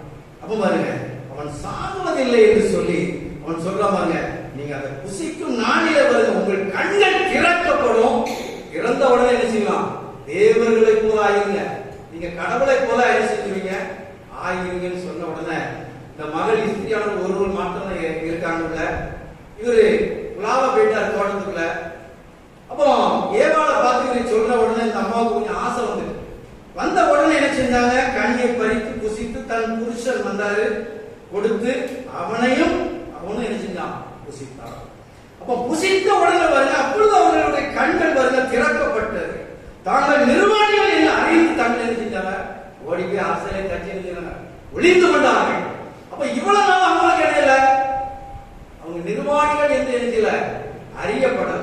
அப்ப ஏன் அறியப்படலன்னு பாருங்க, அவர் பாருங்க, பகல் நேர குளிர்ச்சியான வேலையில தோட்டத்தில் உலாவுகிற தேவன் கர்த்தருடைய வார்த்தைகளை பாருங்க சத்தத்தை கேட்டு, அப்பொழுது ஆதாமும் மனைவியும் தேவனுடைய கர்த்தருடைய சத்தத்துக்கு விலகி தோட்டத்துக்கு விருட்சத்தின் கனிப்புகளை ஒளிந்து கொண்டு இருந்தார்கள். அப்ப இவ்வளவு நாள் வந்தாங்க, இப்ப ஏன் ஒளிகிறாங்க, அவங்க என்ன செஞ்சிட்டாங்க, பாவம் செய்தாங்க. இப்ப நம்ம ஆண்டவருக்குள்ள இருக்கோம், ஏதாவது ஒரு சின்ன தவறு, ஏதாவது சின்ன கெட்ட வார்த்தைகள், ஏதாவது ஒண்ணு நம்ம பேசிட்டோம்னா நம்ம இருந்த என்ன செய்யும், இருதய விஷயம் யாரு நம்ம வியாபகப்பட்டுட்டே நம்ம ஒரு ஏதோ ஒரு வார்த்தையை நம்ம பேசிட்டோம், யாருக்காவது ஒரு விரோதமா நம்ம ஏதாவது சொல்லிட்டோம் அப்படின்னா நம்மளுடைய இருதய விஷயம் ஏங்கிட்டே இருக்கும். நம்ம இப்படி சொல்லிட்டோமே, இப்படி ஒரு பாவத்தை செஞ்சுட்டோம் அப்படின்னு சொல்லி நம்ம இருதயம் ஏங்கிட்டே இருக்கும். அதே போல இவர்கள் என்ன செஞ்சாங்க, ஒளிந்து கொண்டு இருக்கிறார்கள். அப்ப பாருங்க அந்த அந்த ஆதியாகமம் 2:25 பாருங்க, ஆதாமும் அவன் மனைவியாக இருவரும் நிர்வாணிகளாய் இருந்து பாருங்க அவங்க வெட்கப்படல. பாவம் செய்யறதுக்கு முன்னால அவங்க என்ன செய்யல, வெட்கப்படல. அப்ப ஏன் பாவம் செய்த பிறகு இந்த வெட்கம் வந்தது அப்படின்னா தேவ மகிமை அவங்களுக்குள்ள இருந்துச்சு. தேவ மகிமை தேவ கிருபை அவருக்குள்ள மறைத்து என்ன செஞ்சுதான் அவர் இருந்தார். இப்ப பாவம் செய்த உடனே தேவனுடைய மகிமையும் தேவனுடைய கிருபையும் இல்ல அங்க அவர்களுக்கு போயிடுச்சு. அப்ப போன உடனே இருவர்களுடைய கண்கள் திறக்கப்பட்டது, அவர்கள் அறிந்து கொண்டார்கள். ஆண்டவருடைய சத்தத்தை விட்டு என்ன செய்றாங்க, விலகி வெட்கப்பட்டு ஒளிகிறாங்க. ஒளிந்து கொண்டு இருக்கும்போது தேவனாகி கர்த்தர் சொல்றாரு, கூப்பிடுறாரு, சத்தமே கிடையாது. அப்ப ஆண்டவர் சொல்றாரு, ஏதாவது என்ன நான் சொல்லாத கனிகளை சொன்ன கனிகளை புசிச்சிட்டீங்களா, சாப்பிட்டீங்களா அப்படின்னு கேட்கிறாரு. அப்ப அந்த அம்மா சொல்றாங்க, அப்பொழுது தேவனாகி கர்த்தர் இஸ்ரேலை நோக்கி, நீ இப்படி செய்தது என்ன என்றார். இஸ்ரேலானவர்களுக்கு சர்ப்பம் என்னை வஞ்சித்தது, நான் புசித்தேன் என்றார். சொன்ன உடனே பாருங்க அழகா இருந்துட்டாரு, அவர் தான் படைச்சாரு. இஸ்ரேலானவர் பாம்பை கூப்பிடாரு, சர்ப்பத்தை கூப்பிடாரு, கூப்பிட்டு அதுக்கு ஒரு சாபத்தை கொடுக்கிறார். நீ உன் வயிற்றினால் நகர்ந்து உயிரோடு இருக்கும் நாளெல்லாம் மண்ணை திம்பாய். அவருக்கு ஒரு சாபம். இரண்டாவது வர இஸ்திரி அந்த பெண்ணை கூப்பிட்டாரு. அவர் இஸ்திரியை நோக்கி, நீ கர்ப்பமாகும் போது உன் வேதனையை மிகவும் பெருக பண்ணுவேன், வேதனையோடு பிள்ளை பெறுவாய் என்று ஒரு சாபம். மூன்றாவது ஆதாம கூப்பிட்டாரு, நீ பூமியிலிருந்து எடுக்கப்பட்டபடியா நீ பூமிக்கு திரும்ப மட்டும் உன் முகத்தின் வேர்வையால் ஆதாரம் புசிப்பாய், நீ மண்ணாய் இருக்கிறாய், மண்ணுக்கு திரும்புவாய் என்று அவருக்கு ஒரு சாபம். இந்த சாபத்தை கொடுத்துட்டு என்ன செஞ்சாருன்னா இந்த தோட்டத்தை விட்டு என்ன செஞ்சாரு, துரத்திட்டாரு. வெளியில போ, இனிமே என்ன செய்யக்கூடாதுங்க, இருக்கக்கூடாது என்று சொல்லி அந்த 2 பேரை என்ன செஞ்சாங்க, துரத்திட்டாங்க. அப்ப துரத்தின உடனே அவங்க அந்த தோட்டத்தை விட்டு வெளியே போயிட்டாங்க. இவர் அழகா இந்த கேட்கணும் பட்டையினையும் கொண்டு இந்த காவல் வச்சுட்டாரு. இப்ப பிதாவானவர் பாருங்க, அவர் வேதனை பண்றாரு. இப்ப நம்ம பிள்ளைங்க இருக்கிறாங்க, 30 வயசா இருக்கும், ஆனா நமக்கு குழந்தைங்க தான். அவங்க நினைப்பாங்க அந்த உலகத்தை நாங்க பார்த்துட்டோம்னு சொல்லுவாங்க. ஆனா எத்தனை நம்மளுடைய பிள்ளைகள் சொன்னாலும், எத்தனை 50 வயசு ஆனாலும் நமக்கு நம்ம பிள்ளைகளுக்கு நமக்கு நம்ம பிள்ளைகாரு குழந்தைதான், நம்ம குழந்தை தான் நினைப்போம். ஆனா பாருங்க நம்ம ஒரு பெரிய காரியங்களை சொல்லுவாங்க, வேண்டாத பேசுவாங்க, நம்ம நினைச்சோம் வீட்டை விட்டு வெளியே போன்னு சொல்லுவோம். பிள்ளைங்க நினைச்சுவாங்க வெளியில போயிடுவாங்க, அவங்க போய் சந்தோஷமா அவங்க பட்டதான் இருப்பாங்க. ஆனா தாய் தகப்பன இருந்த என்ன செய்யும், வருத வச்சுக்கிட்டே இருக்கும். நம்ம பிள்ளை என்ன செஞ்சோம், வீட்டை விட்டு அனுப்பிட்டோம், சாப்பிட்டானா சாப்பிடலையா, வேலை செய்தானா செய்யலையா, என் பிள்ளை எங்க இருக்கானே தெரியலன்னு சொல்லி தாய் தகப்பன என்ன செய்வாங்க, இரவு முழுவதும் தூங்க மாட்டாங்க, சாப்பாடு இருக்காது. இப்ப இருதயத்துல கவலை, இருதயத்துல சமாதானம் இருக்காது. அப்ப பாருங்க பிதாவானவர் என்ன செஞ்சாரு, ஆதாமை ஏவலை துரத்திட்டு என்ன பண்ணாரா, அவருடைய இருதயம் என்ன செய்து சஞ்சரிச்சு கொண்டு யோனியுடைய பிள்ளையை நான் துரத்திட்டு விட்டேன் என்று சொல்லி அவர் வேதனையோடு இருக்கிறார். அப்ப பாருங்க அவர் வேதனையோடு இருக்கும்போது இந்த பிசாசுடைய தந்திரங்களை என்னோட பிள்ளையை ஏமாற்றி விட்டானே என்று சொல்லி பிதாவானவர் பாருங்க இந்த பிசாசுடைய தலைகளை நசுக்க வேண்டும் என்று சொல்லி அவர் மறு ரூபம் எடுக்கிறார். லூக்கா 2ஆம் அதிகாரம் எடுங்க. லூக்கா 2ஆம் அதிகாரம் 11ஆம் வசனத்தில் பாருங்க, இன்று கர்த்தராகிய கிறிஸ்து என்னும் இரட்சகர் உங்களுக்காக தாவீது ஊரிலே பிறந்திருக்கிறார். பிள்ளை பாருங்க, முந்தினாவது 10வது வசனத்தை பாருங்க, தேவதூதன் அவர்களை நோக்கி பயப்படாதீர்கள், இதோ எல்லா ஜனங்களுக்கும் மிகுந்த சந்தோஷம் உண்டாவதாக நற்செய்தி என்று உங்களுக்கு அறிவிக்கிறேன் என்று சொல்கிறார். அப்ப இந்த கர்த்தராகிய கிறிஸ்து என்னும் இரட்சகர் உங்களுக்கு தாவீதின் ஊரிலே பிறந்திருக்கிறார் என்று சொல்கிறார். அப்ப பிதாவானவருடைய நினைச்ச உடனே மறுரூபம் எடுக்கிறார். மறுரூபம் எடுத்து இயேசுவாக குமாரனாக இந்த உலகத்துல இருக்கிறாரு, வெளிப்படுறாரு, பிறக்கிறார். இப்ப அவர் பிறக்கிறாரு, யோசேப்புடைய வீட்டுல கன்னி மரியுடைய வயிற்றிலே அழகாக பிறந்து அங்க அகலாத தாய் தகப்பனுடைய வார்த்தைகளை கேட்டு அந்த குமாரன் என்ன செய்யறாரு, அங்கே வளர்ந்து கொண்டிருக்கிறார். இப்ப வளர்ந்து கொண்டு இருக்கும் போது அவருக்கு பாத்தீங்கன்னா வயசு ஒரு 30 வயசு ஆகுது. நிறைய சொன்னா நேரம் சாட்டா முடிக்கிறோம், நீங்க புரிஞ்சுக்கிட்டீங்க. இப்ப அவருக்கு 30 வயசு ஆகுது. 30 வயசு ஆன உடனே அவருடைய பிதாவுடைய வார்த்தைகளை நிறைவேற்ற வேண்டும். அப்ப அந்த எரிகோ பட்டணத்துல, இந்த எருசலேம்ல அவர் பெரிய அற்புதங்களை செய்து கொண்டிருக்கிறார். அப்ப பாருங்க, லாசரு மரித்த லாசருவ 4 நாள் கழிச்சு இருந்தாரு, உயிரோடு எழுப்பினாரு. அப்ப குருடனை கண்களை திறந்தாரு. அதுக்கு பிறகு 5 அப்போ 2 மீன்களை கொண்டு 5000 பேருக்கு போஷிச்சாரு. ஒரு வாலிபரை பானையை தொட்டு அழகழிச்சாரு, எழுப்பினாரு. பெண்ணுடைய இரத்த போக்குகளை நிறுத்தி அவர் எல்லா ஆசீர்வாதங்களை கொடுத்து அற்புதங்களை செய்தார். 38 வருஷமாக ஒரே இடத்துல இருந்த அந்த மனுஷனுக்கு விடுதலை கொடுத்து கர்த்தர் பெரிய அற்புதங்களை செய்தார். அப்ப இயேசு அந்த எருசலேமில் அந்த எரிகோ பட்டணத்துல பெரிய அற்புதங்களை செய்து கொண்டு இருக்கிறார் என்று சொல்லி அந்த எருசலேமில் உள்ள மக்கள் இயேசுவை எப்படியாவது பார்க்க வேண்டும் என்று சொல்லி வகை தேடுகிறார். வகை தேடின உடனே பாருங்க, அவர் அன்புள்ள இயேசுவாக இருக்கிறார். இயேசு இந்த எருசலேமில் ராஜாவாக்க வேண்டும் என்று அந்த எருசலேமில் உள்ள மக்கள் யூதர்கள் விரும்புகிறாங்க. அப்ப அங்க பாத்தீங்கன்னா ரோமாவுடைய ஆட்சி நடந்து கொண்டு இருக்கிறது. பிலாத்துடைய கோட்டையை அகற்றணும், இந்த ரோமாவுடைய ஆட்சியை கவிழ்க்க வேண்டும் என்று சொல்லி அந்த யூதர்கள் எல்லாரும் என்ன செய்றாங்க, இயேசு இப்படிப்பட்டவர், அற்புதங்களை செய்கிறவர், அநேகருக்கு ஆகாரங்களை கொடுக்கிறவர், இவருக்கு இந்த தேசத்துல எப்படியாவது ராஜாவை ஆக்கிவிட வேண்டும் என்று சொல்லி அவரை எதிர்பார்த்து கொண்டே இருக்கிறார். அப்ப பாருங்க, எதிர்பார்க்கிறது பாருங்க, இஸ்ரவேல் நாட்டு ஜனங்கள், யூதேயா, கலிலேயா, எருசலேம் நாட்டு மக்கள் இயேசுவை காண வகை தேடி கொண்டே இருக்கிறார். அப்ப வகை தேடி கொண்டு இருக்கும் போது பாருங்க, இயேசு வருகிறார் என்கிற ஒரு செய்தி வருகிறது. யோவான் 12:12 பாத்தீங்கன்னா, மறுநாள்ல இயேசு எருசலேமுக்கு வருகிறார் என்று பண்டிகைக்கு வந்த திரளான ஜனங்கள் கேள்விப்பட்டு குருத்தோலைகளை பிடித்துக் கொண்டு அவருக்கு எதிர்கொண்டு போகும்படி புறப்பட்டு ஓசன்னா கர்த்தருடைய நாமத்துக்கு ஸ்தோத்திரம் உண்டாவதாக சொல்லி இருக்கிறாங்க. அவரை ராஜாவாக விரும்புகிறார். அவர் இஸ்ரவேலின் ராஜா என்று அவர்கள் சொல்றாங்க. இவர் என்ன செய்றாங்க, இஸ்ரவேல் ராஜா என்று சொல்லி அவர்கள் என்ன செய்றாங்க, வந்தவர்கள் எல்லாம் கூடுறாங்க. தேசத்து மக்கள் எல்லாம் என்ன செய்றாங்க, அந்த பஸ்கா பண்டிகைக்கு அங்க வந்திருக்கிறாங்க. பல லட்சம் பேர் அங்க வந்திருக்கிறாங்க. அப்ப இயேசு கிறிஸ்து அங்க இருக்கிறாரு, பெத்தானியால வந்து இருக்கிறாங்க. கிளம்ப போறாரு அறிவிக்கப்படுது. அறிவிக்கப்பட்டவுடன் மக்கள் பூரா இருக்கிறாங்க, குருத்தோலைகளை பிடித்துக் கொண்டு அந்த பெத்தானியாவுக்கும் எருசலேமுக்கும் 2 மைல் தூரம் தான் இருக்கு. இப்ப நம்ம இங்க இருந்து நம்ம ஆத்திரங்கள் வரைக்கும் வச்சுக்கலாம், 2 மைல் தூரம் தான். அப்ப இயேசு அங்கிருந்து புறப்படுறோம், நம்ம என்ன செய்வோம், காரணம் நேரம் இயேசு பார்க்க தான் போவோம். அதே போல இந்த லட்சக்கணக்கான மக்கள் என்ன செஞ்சாங்க, எதிர்கொண்டு இயேசுவை பார்க்கிறபடியாக அங்கே போகிறார். அங்க போகும்போது பாருங்க, இயேசு மார்க்கு 13 அதிகாரத்தை பாருங்க,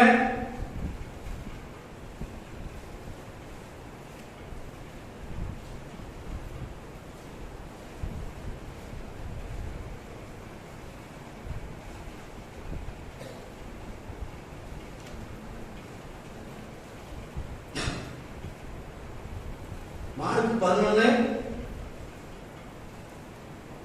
11:7 பாருங்க. அவர்கள் அந்த குட்டியை இயேசுவினிடத்தில் கொண்டு வந்து அதன் மேல் வஸ்திரங்களை போட்டார்கள். பாருங்க, இயேசு மேல அவர் போன உடனே குட்டி மேல எழுதிட்டாங்க, வஸ்திரங்களை எழுதுறாங்க, கலத்தி போடுறாங்க. அப்ப கலத்தி போட்ட உடனே இயேசு எழுதுறாரு, அங்கிருந்து எருசலேமுக்கு கிளம்புறாரு. அப்ப எருசலேமுக்கு கிளம்பும் போது பல லட்சம் பேர் அவர்களுக்கு முன்பதாக முன்னடப்போரும் பின்னடப்போரும் என்ன செய்றாங்க, ஓசன்னா ஓசன்னா என்று சொல்லுகிறார். அப்போ ஓசன்னா என்னன்னா, எங்களை ரட்சியும், எங்களை காப்பாற்றுங்க, இந்த தேசத்துல இருந்து எங்களை என்ன செய்யுங்க, காப்பாற்றுங்க அப்படின்னு சொல்லி அவர்கள் ஓசன்னா ஓசன்னா என்று சொல்லி ஆண்டவரோட என்ன செய்றாங்க, இந்த பிரயாணப்பட்ட அந்த 2 மைல் தூரத்துல இருந்து அவங்க வந்து எருசலேமை நோக்கி இயேசுவோட பின்னே வந்து கொண்டு இருக்கிறார்கள். அப்ப இயேசுவோட வரும்போது யூதர்கள் எல்லாம் நினைக்கிறாங்க, இவரை எப்படியாவது என்ன செய்யணும், ராஜாவாக்கணும், இந்த கோட்டையை தடுக்கிறணும், பிலாத்துடைய கோட்டையை அகற்றிடணும் அப்படின்னு சொல்லி ரோமாவுடைய ஆட்சியை கவிழ்த்து போட வேண்டும் என்று சொல்லி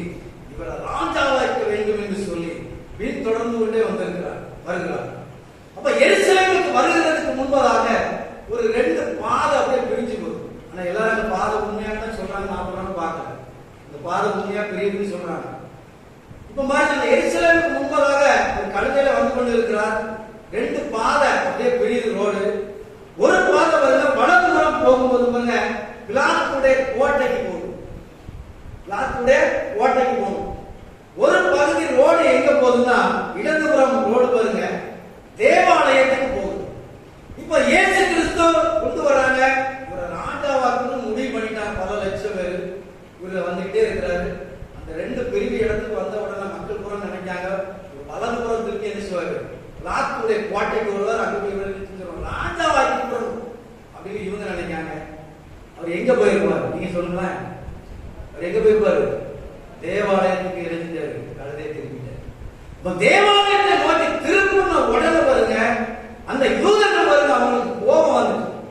நம்ம இவர் என்ன செய்ய நினைச்சோம்? ராஜாவாக்குன்னு நினைச்சோம். இவர் எங்க போறாரு? தேவாலயத்தை நோக்கி போறாரு என்று சொல்லி முறுமுறுத்தார். தூஷண வார்த்தைகளால் பேசுகிறார்கள். இவரை என்ன செய்யணும்? கொலை செய்ய வேண்டும் என்று வகை தேடுகிறார்கள். இவர் நேர பாருங்க தேவாலயத்துக்கு போறாரு.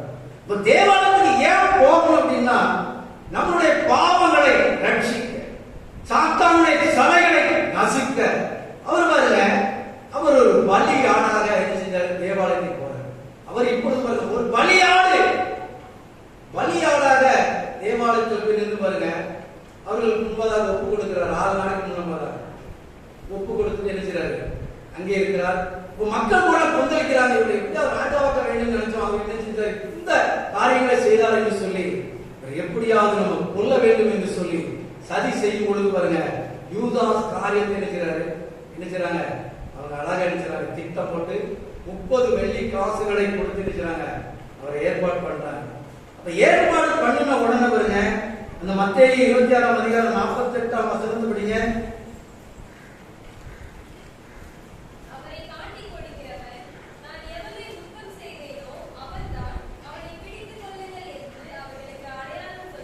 பாத்தீங்களா?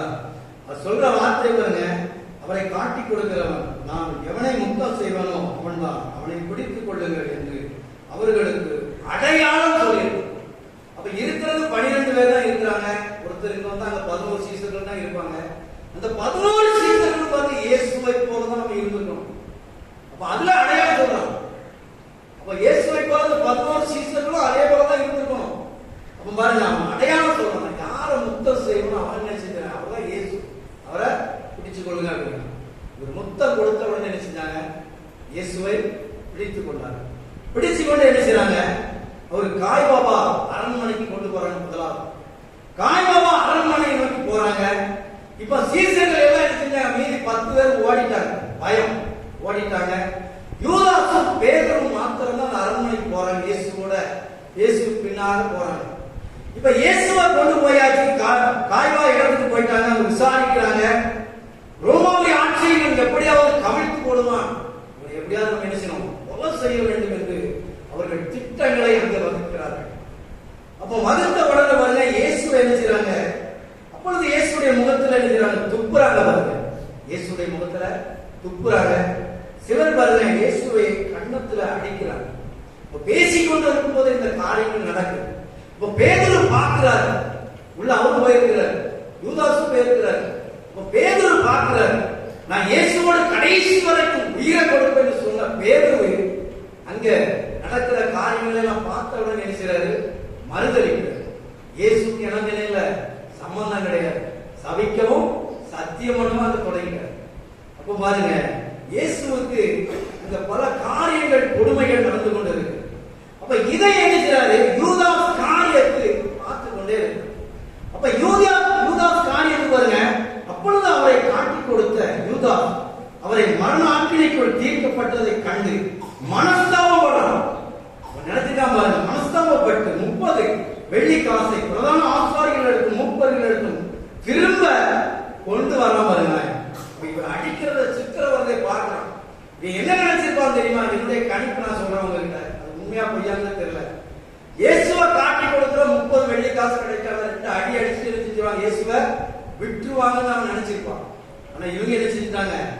மரணத்துக்குள்ள கொண்டு போயிட்டாங்க.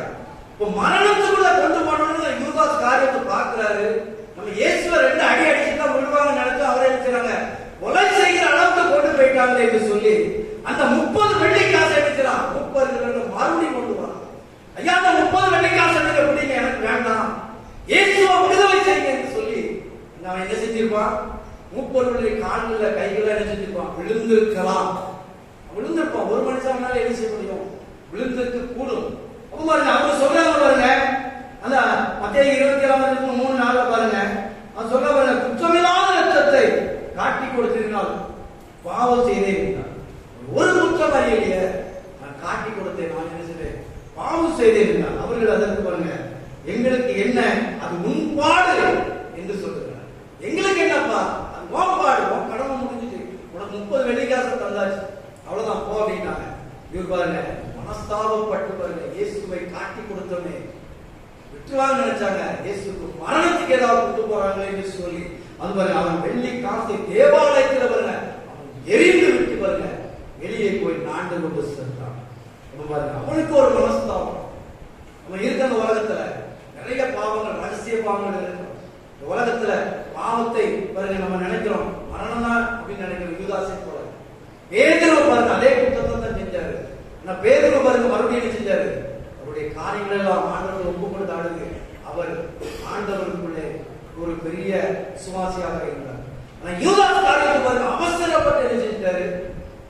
மறித்து போனார். அதே போல நம்ம தேவ பிள்ளைங்க நம்ம யாரும் அந்த மாதிரி இருக்கக்கூடாது, இருக்கக்கூடாது. நம்மளை ரட்சிக்க, உலகத்துல பாவிகளை ரட்சிக்க கிறிஸ்து இயேசு உலகத்துல இருக்கிறார். யூதாசை போல நம்ம வாழாதபடி பாருங்க, பேதுருவை போல இருக்கணும். பாருங்க, யூதாசுக்கு ஒரு இருதயம் இருந்திருக்கு பாருங்க. அவன் மனஸ்தாபப்பட்டு வேதனையோடு போய் பாருங்க, 30 பணம் தான் அவனுக்கு தேவைன்னு சொல்லியிருந்தா என்ன செஞ்சிருப்பான்? பணத்தை எடுத்து அழகா போய் வாழ்ந்திருப்பாங்க. மறித்து போவார் என்று தெரிந்த உடனே பாருங்க, 30 காசு எனக்கு தேவையில்லை என்று சொல்லி என்ன செஞ்சான்? வெளியில இந்த காசை தேவாலயத்தில் எரிந்து விட்டு ஓடிவிட்டான் பாருங்க. அதுக்கு பிறகு பாருங்க, அவரை இரவு முழுவதுமாக கொண்டு போறாங்க பாருங்க. அதிகாலையில் பாருங்க, இரவுல பாருங்க, அப்பொழுது அந்த 27ஆம் அதிகாரத்தில் நீங்க பாருங்க, அப்பொழுது சேனாதிபதி போர்ச்சவர் இயேசுவை சேனாதிபதியின் அரண்மனைக்குள்ளே கொண்டு போய் போர்ச்சவர் கூட்டம் முழுவதையும் அவரிடத்திலே வரப்பண்ணினான். இயேசுவை கொண்டு போய் இரவுல அங்கே கொண்டு போயிட்டான். அப்ப சேனாதிபதிகள் 1000 போர்ச்சவர்கள் இருக்கிறாங்க. எத்தனை பேர் இருக்கிறாங்க? 1000 பேர் இருக்கிறாங்க. இயேசு ஒருவர் மாத்திரம் தான் இருக்கிறாரு. அவருக்கு வந்து 33 வயசு, ஒரு வாலிபனாக இருக்கிறார். அவர் ஒருவர் மாத்திரம் தான் இருக்கிறாங்க. 1000 போர்ச்சவர்கள் இருக்கிறாங்க. கூடி வர செய்யறான், எல்லாத்தையும் கூடி வர செய்வாங்க. ஒரு முள் மூடி என்ன செய்யறான்? முள் மகிடிய அழக தலைக்கு சுத்தி என்ன செய்யறான்? அவருடைய சிரசின் மேல அப்படியே அந்த முள் மகடத்தை வைக்கிறாங்க. வச்ச உடனே பாருங்க, அவருடைய வலது கையில என்ன செய்யறாங்க? ஒரு கோல, ஒரு கம்ப கொடுத்து இயேசுவை நிறுத்திட்டு இந்த 1000 பேர் என்ன செய்யறாங்கன்னா முழங்கால் படியிட்டு பாருங்க, அவரை பாருங்க, அவர் இஸ்ரவேலின் ராஜா வாழ்க, இஸ்ரவேலின் ராஜா வாழ்க, தூதர்களின் ராஜா வாழ்க என்று சொல்லி அவர்களை வாழ்த்துகிறார்கள். வாழ்த்தி முடிச்ச உடனே பாருங்க பரியாசம் பண்றாங்க, துஷ்ட வார்த்தைகளை பேசுறாங்க, துப்புறாங்க, எல்லாம் செய்யறாங்க.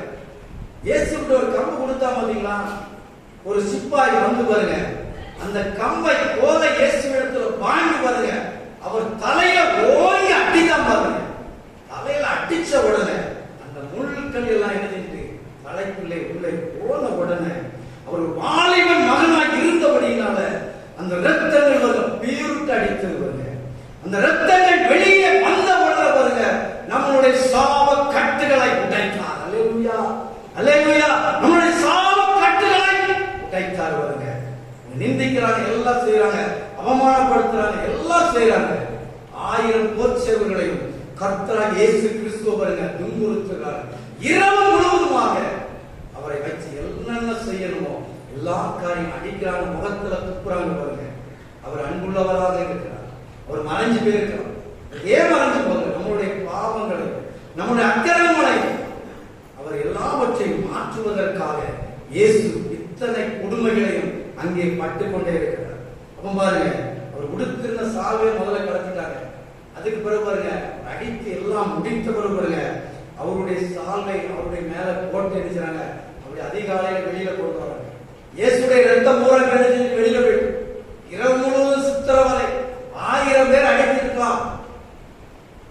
ஒரு சேதனுக்கு போறோம், வரவங்க போறவங்க நினைச்சாங்க கண்டிப்பா குற்றவாளி. அப்ப இயேசு அந்த குற்றமில்லாத ரத்தம் வர்றவங்க போறாங்க எடுத்துப்பாங்க, கண்டிப்பா அடிச்சிருக்க கூடும். அப்ப இயேசு அங்க பாருங்க இருந்தாரு. அவர் ரத்தங்கள் எல்லாம் என்ன செஞ்சு வெளியில போயிருக்கு.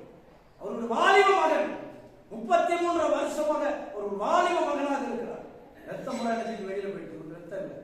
அவர் கை கால்கள் என்ன செய்யுது, நரம்பு இழுக்கிறது. இப்ப நரம்பு நமக்கு பாருங்க ஒரு வயசுல பாருங்க நம்ம ஒரு 12 புள்ளி இருக்கணும், 7 புள்ளி 6 புள்ளி இருக்கணும், நம்மளுடைய கால்கள் நரம்புகள் இருக்கும் இழுத்துட்டு தான் போகும். இப்ப நம்ம சில நேரங்கள்ல கால்கள் கையில பார்த்துட்டு இழுக்கும். நம்ம பக்கத்துல கணவர் இருந்தா பிள்ளைகளை ஓடி ஓடி தெரிஞ்சு காலை இழுத்தோடு இழுத்துட்டு போகுது நம்ம சொல்றோமா இல்லையா, சொல்லுவோம். ஆனா இயேசுவுக்கு பாருங்க அவருடைய ரத்தங்கள் எல்லாம் போயிட்டு அவருடைய நரம்புகள் எல்லாம் இழுத்து பாருங்க, அவரால் என்ன செய்ய முடியல, நடக்க முடியல. அதிகாலையில பாருங்க இயேசுவை கொண்டு முன்ன நிறுத்துறாங்க. இயேசு எருசலேம் அந்த வீதியில அவர் 6 நாளைக்கு முன்பதாக அந்த பவனியாக சென்ற இடத்துல அவர் அங்கே கொண்டு நிறுத்துறார்கள். அதே மக்கள் ராஜா வாழ்க என்று சொன்னார்கள். ஒரு சிலுவையோட பாரம்பரிய சிலுவை 150 கிலோ என்று சொல்லப்படுகிறது. அந்த பாரம்பரிய சிலுவை அவர் தோளில வைக்கிறார். ஏசாயா 53:12 சொல்கிறது, அனைவருடைய பாவத்தை தாமே சுமந்தார். இந்த சிலுவையை தூக்க வச்ச உடனே பாருங்க ஒரு கொல்கதா மலைக்கு கொண்டு போனுங்க. இந்த வீதியில் அவரால் என்ன செய்ய முடியல, நடக்க முடியல. இயேசுவால் என்ன செய்ய முடியல, நடக்க முடியல. ரத்தம் எல்லாம் போயிட்டு கண்கள் இருக்குது. அவர் சாப்பிடல, தண்ணீர் குடிக்கல, நடக்க முடியல, கால்கள் தள்ளுது, கீழே விழுகிறாரு. ஆனாலும் அடி பாருங்க இயேசு யாருக்காக செய்தாரு, நமக்காக. நம்முடைய பாவங்களை, நம்முடைய சாப கட்டுகளை உடைப்பதற்காக, பிசாசுடைய முகமூடிகளை கிழிப்பதற்காக இயேசு அந்த பாரம்பரிய சிலுவையை சுமந்து கொண்டே தள்ளாடி அந்த கவாஸ்தலம் என்கிற இடத்திலே கொல்கதா மலைக்கு கொண்டு செல்லுகிறார். பாருங்க அவரால் நடக்க முடியலங்க, கண்கள் இருக்குது. நடக்க முடியாத பட்சத்தில் தள்ளாடி கொண்டு ஒரு வாலிப மகன் 33 வயசு உள்ள வாலிப மகன் பாருங்க தள்ளாடி கொண்டு அந்த சிலுவையை கொண்டு அந்த கொல்கதா என்கிற மலைக்கு போறாரு. பாருங்க அங்க போன உடனே பாருங்க சிலுவையை அப்படியே போட்டு நின்றாரு. அந்த மலை மேல அப்படியே விழுந்தாருங்க. விழுந்த உடனே பாருங்க அந்த போர்ச்சேவர்கள் என்ன செய்யறாங்கன்னா இயேசுவை பறிச்சு சிலுவையில் அடிக்கும். இயேசுவால கையை நீட்ட முடியல, ரத்தங்கள்லாம் போயாச்சு, நரம்பு இழுத்து பிடிக்கும். கையை கொடுக்கிறாரு, கையை கொடுக்க முடியல இயேசுவால். 2 சிப்பாய்கள் வர்றாங்க, கையில போடுறாங்க, சுருக்கு போட்டு இருக்கிறாங்க, மணிக்கட்டையில போடுறாங்க. இயேசு போட்டு அப்படி ஒரு முதிச்சிருந்த கையை அப்படி ஒரு இழுப்பு கொடுக்கிறாங்க சிலுவை மட்டும். அந்த கையை இழுக்கும் போது பாருங்க இயேசு கதறுகிறார், ஐயோ ஏற்றதை கொடுக்கிறேன் என்று சொல்லி அந்த கைகளை இழுத்து இருக்கிறாங்க. இங்கே ஆணி அடித்தார். அதே போல இந்த கையை இருக்கிறாங்க, அவரால் கொடுக்க முடியல. மறுபடியும் இந்த சைடு வந்தாங்க, அதே போல சுருக்கு போட்டு நினைச்சாங்க, முழங்கையில இருந்து சுருக்கு போட்டு கையை இழுக்கிறார். இழுத்த உடனே வேதனையான கர்த்தர் இயேசு அழகுகிறார். இந்த கையை அடிச்சிருந்தாங்க, ஆணி அடித்தாங்க. அடித்து முடித்த உடனே காலில் ஆணி அடிக்கிறார். இப்ப இயேசு சிலுவையில படுத்துக்கிற கால் அடிச்சுக்கிற அப்படி மடங்கி இருக்கு, கால் நேரம் வைக்க முடியல. ஏன்னா அவனுக்குள்ள ரத்தம் இல்ல, நரம்பு இழுத்து பிடிக்குது. 2 சிப்பாய்கள் வர்றாங்க. அந்த உடனே கால் முட்ல அப்படி உட்கார்ந்தாங்க பாருங்க. உட்கார்ந்தவன் எலும்புகள் சிலுவையோட ஒண்ணு போல ஒட்டிட்டு பாருங்க. அவர் அலறி கொண்டு யோ வேதனைப்படுகிறேன் என்று சொல்லி அலறி கொண்டு கால் சமமாக பாருங்க அந்த கால்களிலே ஆணி அடித்து இருக்கிறாங்க.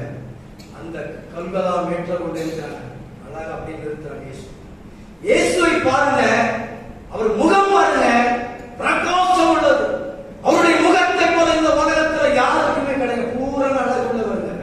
அவருடைய கண்கள் கண்கள் அவரை போல யாருமே கிடையாது. அவர் அன்பாக தான் பார்க்கிறாரு, எல்லாத்தையும் பார்க்கிறாரு, சிரிக்கிறாரு, பொன் சிரிப்பாக சிரிக்கிறாரு. அவருடைய வாயிலிருந்து ஒரு வார்த்தை கூட வரவில்லை பாருங்க. இங்க இருக்கிற மக்கள் பாருங்க தூஷண வார்த்தைகளை எல்லாவற்றையும் துப்புறாங்க, எல்லாம் செய்யறாங்க. முகத்துல அழகான முகத்துல பாருங்க அவர்கள் எல்லா காரியங்களையும் துப்புறாங்க, அடிக்கிறாங்க, எல்லாம் செய்யறாங்க, நிந்திக்கிறாங்க. ஆண்டவர் எல்லாவற்றையும் இயேசு சகித்து கொண்டே அந்த சிலுவையோட வேதனையோடு நமக்காக அந்த பாடுகளை சுமந்து கொண்டே அங்கே அவர் அங்கே பார்த்து கொண்டே இருக்கிறார். கடைசியாக பாருங்க எல்லா நிந்தைகளை முடித்த பின் பாருங்க அவருடைய ஆவியை பிதாவுடைய கையில் செஞ்சாரு. பிதாவுடைய கையில் அவருடைய ஆவியை ஒப்பு கொடுத்த உடனே இயேசு என்ன செஞ்சாரு, மரித்து போனார். இப்ப மரித்த உடனே பாருங்க ஒரு போர்ச்சேவன் அங்க இருந்து வரலாம், ஒரு கூர்மையான ஒரு ஈட்டி எடுக்கிற பாருங்க, எடுத்து பாருங்க அவருடைய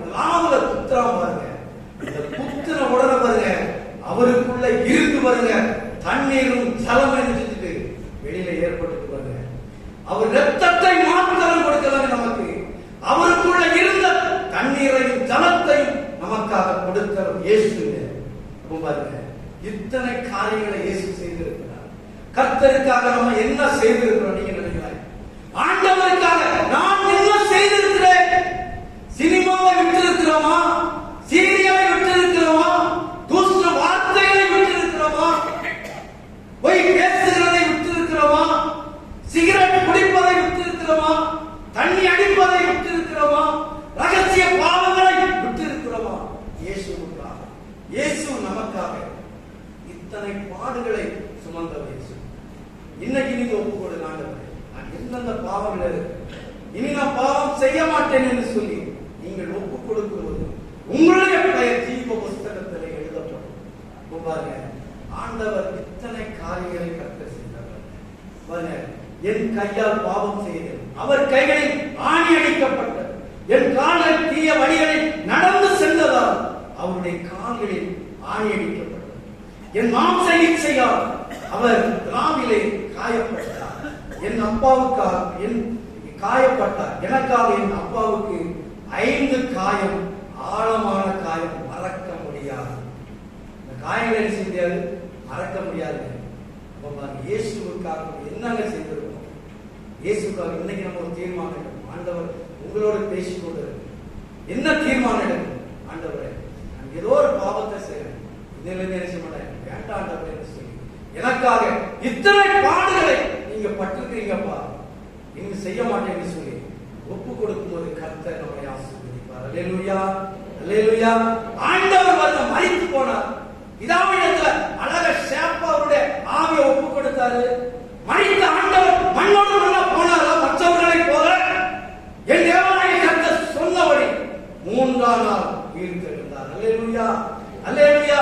அவர் பாருங்க, பிசாசுடைய தலைகளை நசுக்கி அவர் நம்மளுடைய நமக்கு ஜெயம் கொடுத்தவராக இருக்கிறார். நமக்கு ஜெயம் கொடுத்தாருங்க. ஒரு மரித்து போனவர் அல்ல. மத்தேயு 28ஆம் அதிகாரம் 6ஆம் வசனத்தில் பாருங்க, அவர் அங்கே இல்லை, தாம் சொன்னபடி உயிர் தெழுந்தார். அங்கிருந்து பாருங்கள், அவர் உயிர் தெழுந்த ஆண்டவர். அவர் மரித்து போனவர் அல்ல. அவர் பரிசுத்தமுள்ள கடவுள். அவரை போல இந்த உலகத்தில் எவரும் கிடையாது. அற்புதங்களின் ராஜா.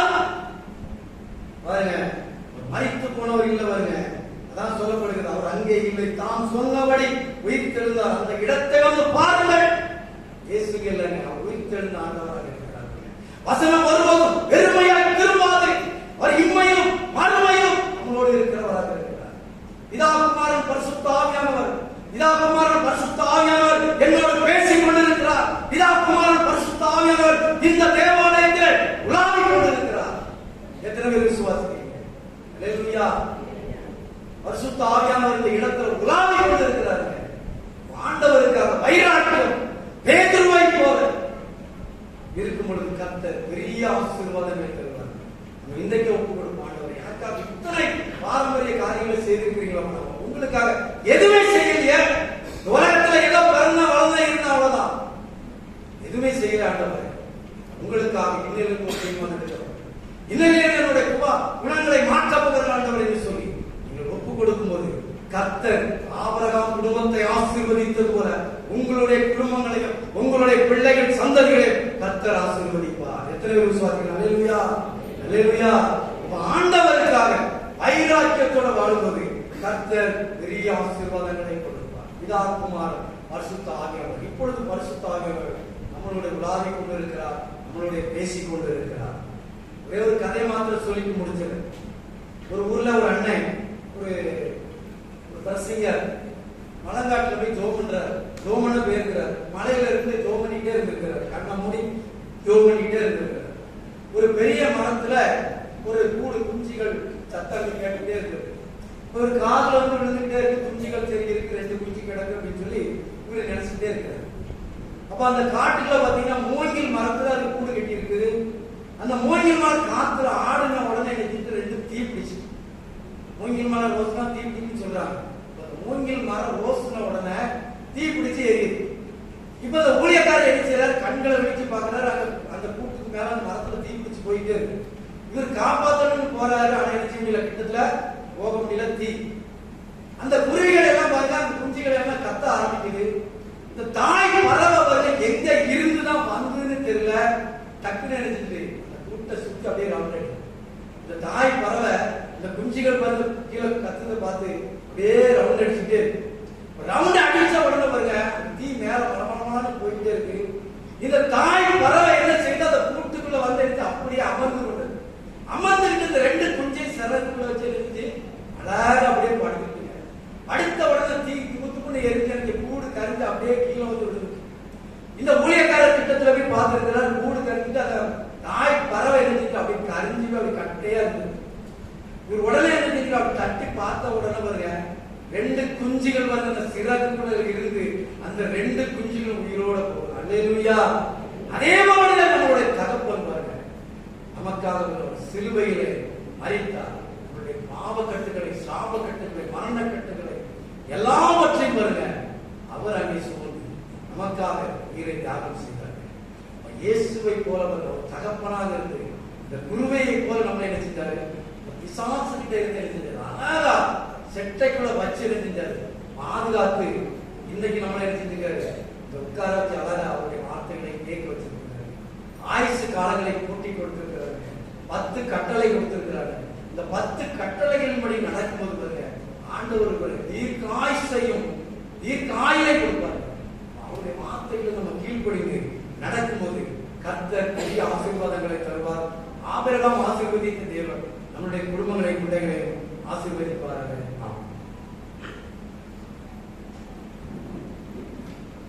காணொலி பாடலாக நாம் யாவரும் எழுந்து நின்று ஆராதனை கீதங்கள் 17, இருட்சாண்டு கீதம் 22, கிறிஸ்தவ கீர்த்தனை 17.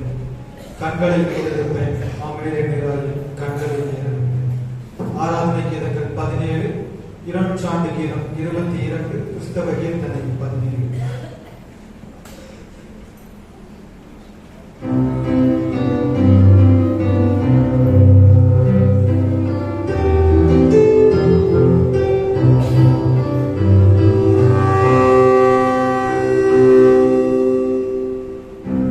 கண்களை ஏறெடுப்பே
என்ற வண்ணமாக நம்மையும் நம்முடைய காணிக்கைகளையும் ஆண்டு சமூகத்தில் அர்ப்பணித்தோம்.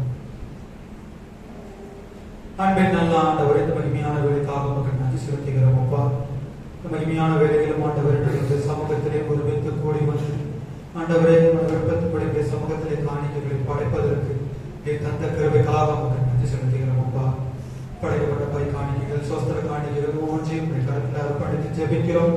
உடைய பிள்ளைகளுக்கு மாநிலத்தோடு இந்த காணிக்கைகளை படைத்திருக்கின்றார்களோ அந்த நோக்கம் உடைய பிள்ளைகளின் வாழ்விலை ஆசீர்வாதமாய் நிறைவேற தேவனாமே உம்முடைய ஆதி திட்டத்தின்படி இதை நிறைவேற்ற வேண்டும் என்று நாங்கள் சிந்திக்கிறோம். அப்பா, இந்த உலகத்தில் உள்ளவைகள் எல்லாம் உடையவைகள் என்பதை நாங்கள் அறிந்திருக்கிறோம். ஆண்டவரே, இந்த உலக வாழ்விலை நீர் எங்களுக்கு தந்திருக்கின்ற ஆசீர்வாதத்தின் பலனை ஆண்டவரே முழு இருதயத்தோடு சமூகத்திலே நாங்கள் படைப்பதற்கு தந்த கிருபைக்காக நாங்கள் நன்றி செலுத்துகிறோம். நேரே எங்கள் காணிக்கைகளையும் ஏற்றுக்கொள்ளும், ஆசீர்வதியும், வழிநடத்தும். மீட்பர் இயேசுவின் மூலம் தமக்கு ஜீவனுள்ள பிதாவே.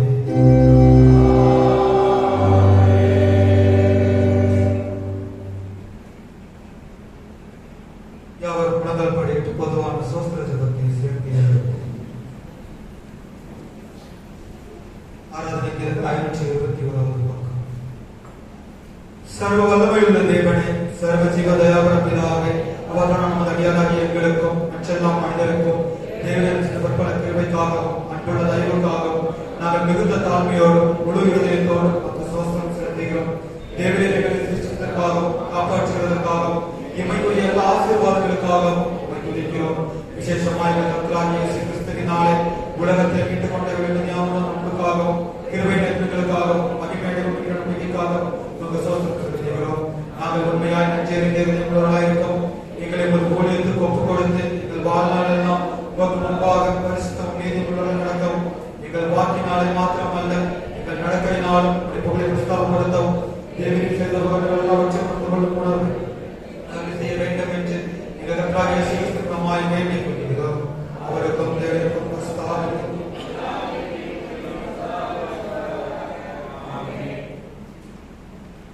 துதிகளை மத்தியில் வாசம் பண்ணுகிற நமது தேவன் இந்த மன மகிழ்ச்சியான நாளுக்காக அவர்கள் நன்றி செலுத்துகிறோம். அப்பா, இந்த பரிசுத்த ஓய்வு நாளிலும் ஆண்டவரே நாங்கள் பரிசுத்த இருதயத்தோடு வந்து உம்மை பணிந்து கொள்ள ஆண்டவரை உம்மை ஆராதிக்க எங்களுக்கு தந்த பாக்கியத்திற்காக உங்களுக்கு நன்றி செலுத்துகிறோம். அப்பா, கடந்த நாட்கள் முழுவதும் எங்களை கண்ணின் மணியை போல பாதுகாத்து ஆண்டவரை எல்லா இக்கட்டுகளுக்கும் இன்னல்களுக்கும் எங்களை விலக்கி எம்மட்டும் எங்களுக்கு ஜீவன் தந்த சுகம் பலம் தந்த கிருபைக்காக உங்களுக்கு நன்றி செலுத்துகிறோம். அப்பா, இந்த நாளிலும் ஆண்டவரே நாங்கள் நிற்பதும் நிர்மூலமாகாமல் இருப்பதும் உம்முடைய சுத்த கிருபை என்பதை நாங்கள் அறிந்திருக்கிறோம். அப்பா, உம்முடைய கிருபை இல்லை என்றால் நாங்கள் ஒன்றும் இல்லை என்பதை அறிந்திருக்கிறோம். ஆண்டவரே, இந்த ஆராதனையிலே ஆண்டவரே நாங்கள் பங்கு பெற்று எங்களை பரிசுத்தப்படுத்திக் கொள்ள எங்களுக்கு தந்த வாக்கியத்திற்காக உங்களுக்கு நன்றி செலுத்துகிறோம். அப்பா, நாங்கள் கேட்ட உம்முடைய வார்த்தைகள், நாங்கள் கேட்ட உம்முடைய வசனங்கள்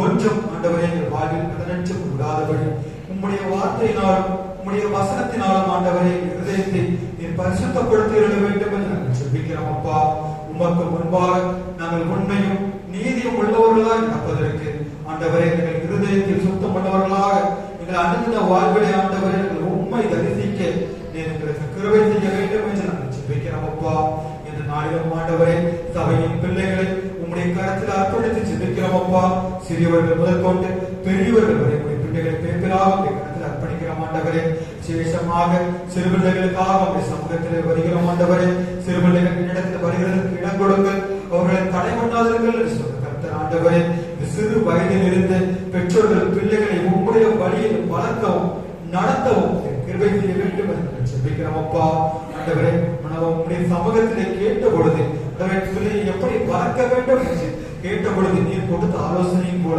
ஆண்டவரே பெற்றோர்களுக்கு பிள்ளைகளை வளர்ப்பதற்கு ஏற்ற ஆலோசனைகளை ஏற்ற சிந்தனைகளை நீர் கொடுத்து ஆண்டவரை வழிநடத்த வேண்டும் என்று நாங்கள் ஜெபிக்கிறோம். அப்பா, சிறு வயது முதற்கொண்டு ஆண்டவரை உம்மை பற்றிய அறிவில் வளரவும் உம்மை பற்றிய பக்தியில் வளரவும் கிருபை செய்ய வேண்டும் என்று நாங்கள் ஜெபிக்கிறோம். அப்பா, கர்த்தருக்கு பயப்படுதலை ஞானத்தின் ஆரம்பம் என்று சொன்ன வசனத்தின்படி உம்முடைய பிள்ளைகள் உமக்கு பயந்து தங்கள் வாழ்நாளில் தேவையான எல்லா ஞானங்களையும் எல்லா ஐஸ்வர்யத்தையும் பெற்றுக் கொள்வதற்கு தேவன் தாமே நீர் கிருபை செய்ய வேண்டும் என்று நாங்கள் ஜெபிக்கிறோம். அப்பா, ஆண்டவரே பெரியவர்கள் முதியவர்கள் ஒவ்வொருவரையும் இடத்தில் அர்ப்பணிக்கிறோம். அப்பா, வேலை செய்கின்ற பிள்ளைகளுக்காக பிள்ளைகளுக்காக, படிக்கின்ற பிள்ளைகளுக்காக, தூர தேசத்தில் இருக்கின்ற பிள்ளைகளுக்காக சமூகத்தில் வருகிறோம். தேவன் தாமே நீரே ஒவ்வொருவரையும் பொறுப்படுத்த வழிநடத்த வேண்டும் என்று நாங்கள் ஜெபிக்கிறோம் அப்பா. தூரத்தில் இருக்கின்ற பிள்ளைகளுக்கு தேவன் தாமே நீர் அருகில் இருந்து உடைய பிள்ளைகளை பாதுகாத்துக் கொள்ள வேண்டும் என்று நாங்கள் ஜெபிக்கிறோம் அப்பா. உடைய சட்டங்களின் மறைகளை மறைத்துக் கொண்டு ஆண்டவரை உலகத்தின் இக்கட்டுகளுக்கு, உலகத்தின் தீங்குகளுக்கு விலக்கி ரட்சிக்க வேண்டும் என்று நாங்கள் ஜெபிக்கிறோம் அப்பா. ஆண்டவரே விசேஷமாக தேவர்களுக்காக சமூகத்தில் வருகிறோம். ஆண்டவரே முதல் வயதிலும் கணிதத்தை புஷ்டியும் பசுமையுமாய் வாழ்வதற்கு தேவன் தாமே நீர் கிருபை செய்ய வேண்டும் என்று ஜெபிக்கிறோம் அப்பா. வியாதிஸ்தர்களுக்காக ஜெபிக்கிறோம். ஆண்டவரே கடன் பிரச்சனை உள்ளவர்களுக்காக ஜெபிக்கிறோம். ஆண்டவரே குடும்பத்தில் காணப்படுகின்ற ஒவ்வொரு சூழ்நிலை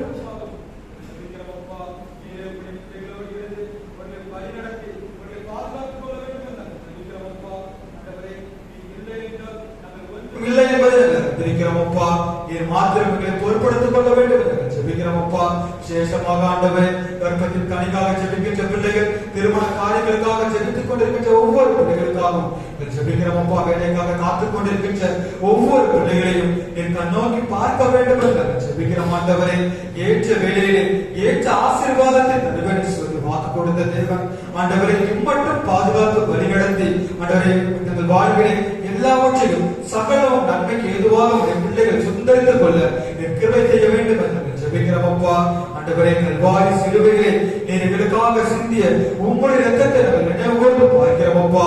ஏற்பட்ட பாடுகளை நாங்கள் நினைவுகூர்ந்து பார்க்கிறோம் ஆண்டவரே. உம்முடைய பாடுகளில் பங்குள்ளவர்களாக ஆண்டவரே நீர் எங்களுக்காக சிந்திய அந்த இரத்தத்தை நாங்கள் பெற்றுக்கொண்ட பாவ மன்னிப்பு நிச்சயத்தை எங்கள் ஜீவனுள்ள நாளெல்லாம் நாங்கள் கடைபிடித்து வாழ்வதற்கு என் கிருபை செய்ய வேண்டும் என்று நாங்கள் ஜெபிக்கிறோம் அப்பா. இந்த உலகத்தின் பாவங்களுக்கு நாங்கள் விலகி ஓடவும், கண்களின் இச்சைகளுக்கு நாங்கள் விலகி ஓடவும் ஆண்டவரே நாங்கள் கையிட்டு செய்கின்ற எல்லா வேலைகளிலும் உம்முடைய ஆசீர்வாதத்தை நாங்கள் சுந்தரித்துக் கொள்ள எங்களுக்கு கிருபை செய்ய வேண்டும் என்று நாங்கள் ஜெபிக்கிறோம் அப்பா. விசேஷமாக ஆண்டவரே உடைய பிள்ளைகள் ஏறிடுகின்ற எல்லா பிரயாணங்களிலும் உம்முடைய கிருபை தங்கியிருக்கட்டும், உடைய பாதுகாப்பு தங்கியிருக்கும்படி நாங்கள் ஜெபிக்கிறோம் அப்பா. நீரை எங்களை பொறுப்படுத்திக் கொள்ளும், நீரை எங்களை வழி நடத்தும். துதிக்கான மையம் எல்லாவற்றையும் உமக்கே செலுத்துகிறோம். மீட்பர் இயேசுவின் மூலம் துவக்கும் ஜீவனுள்ள பிதாவே.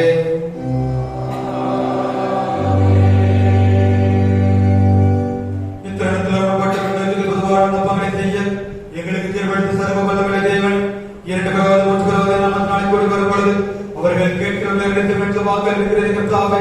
உமது அடையாளங்களுக்கு வேண்டிய நன்மைகள் உண்டாக எங்கள் விருப்பங்களையும் வேண்டுதல்களையும் உட்பட நிறைவேற்றி இம்மையிலே ஒரு சேர்த்திருக்கிற அறிவையும் மறுமையில நித்திய ஜீவனையும் எங்களுக்கு கட்டளையிட்டருளும்.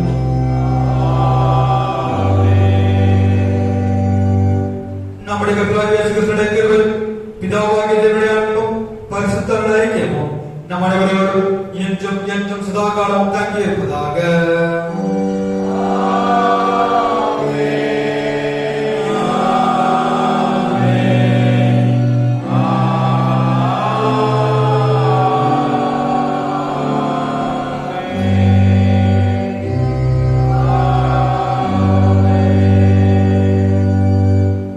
பின்பவழி விதமாக நாம் யாவரும் எழுந்திருச்சு ஆராதனை கீதங்கள் 635, இருநூற்றாண்டு கீதம் 378, பாமாலை 239.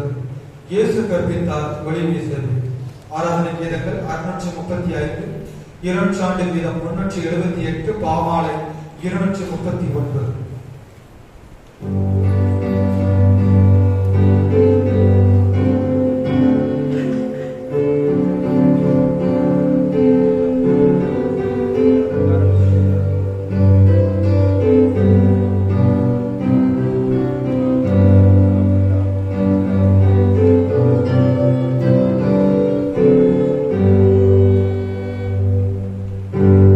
Yesu katiba, Holy Spirit.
எங்கள் கண்களையும் மீட்பருமாகிய கர்த்தாவே, எங்கள் வாயின் வார்த்தைகளும் எங்கள் இருதயத்தின் தியானம் எப்பொழுதும் உம்முடைய சமூகத்தில் பிரதியாக இருப்பதாக.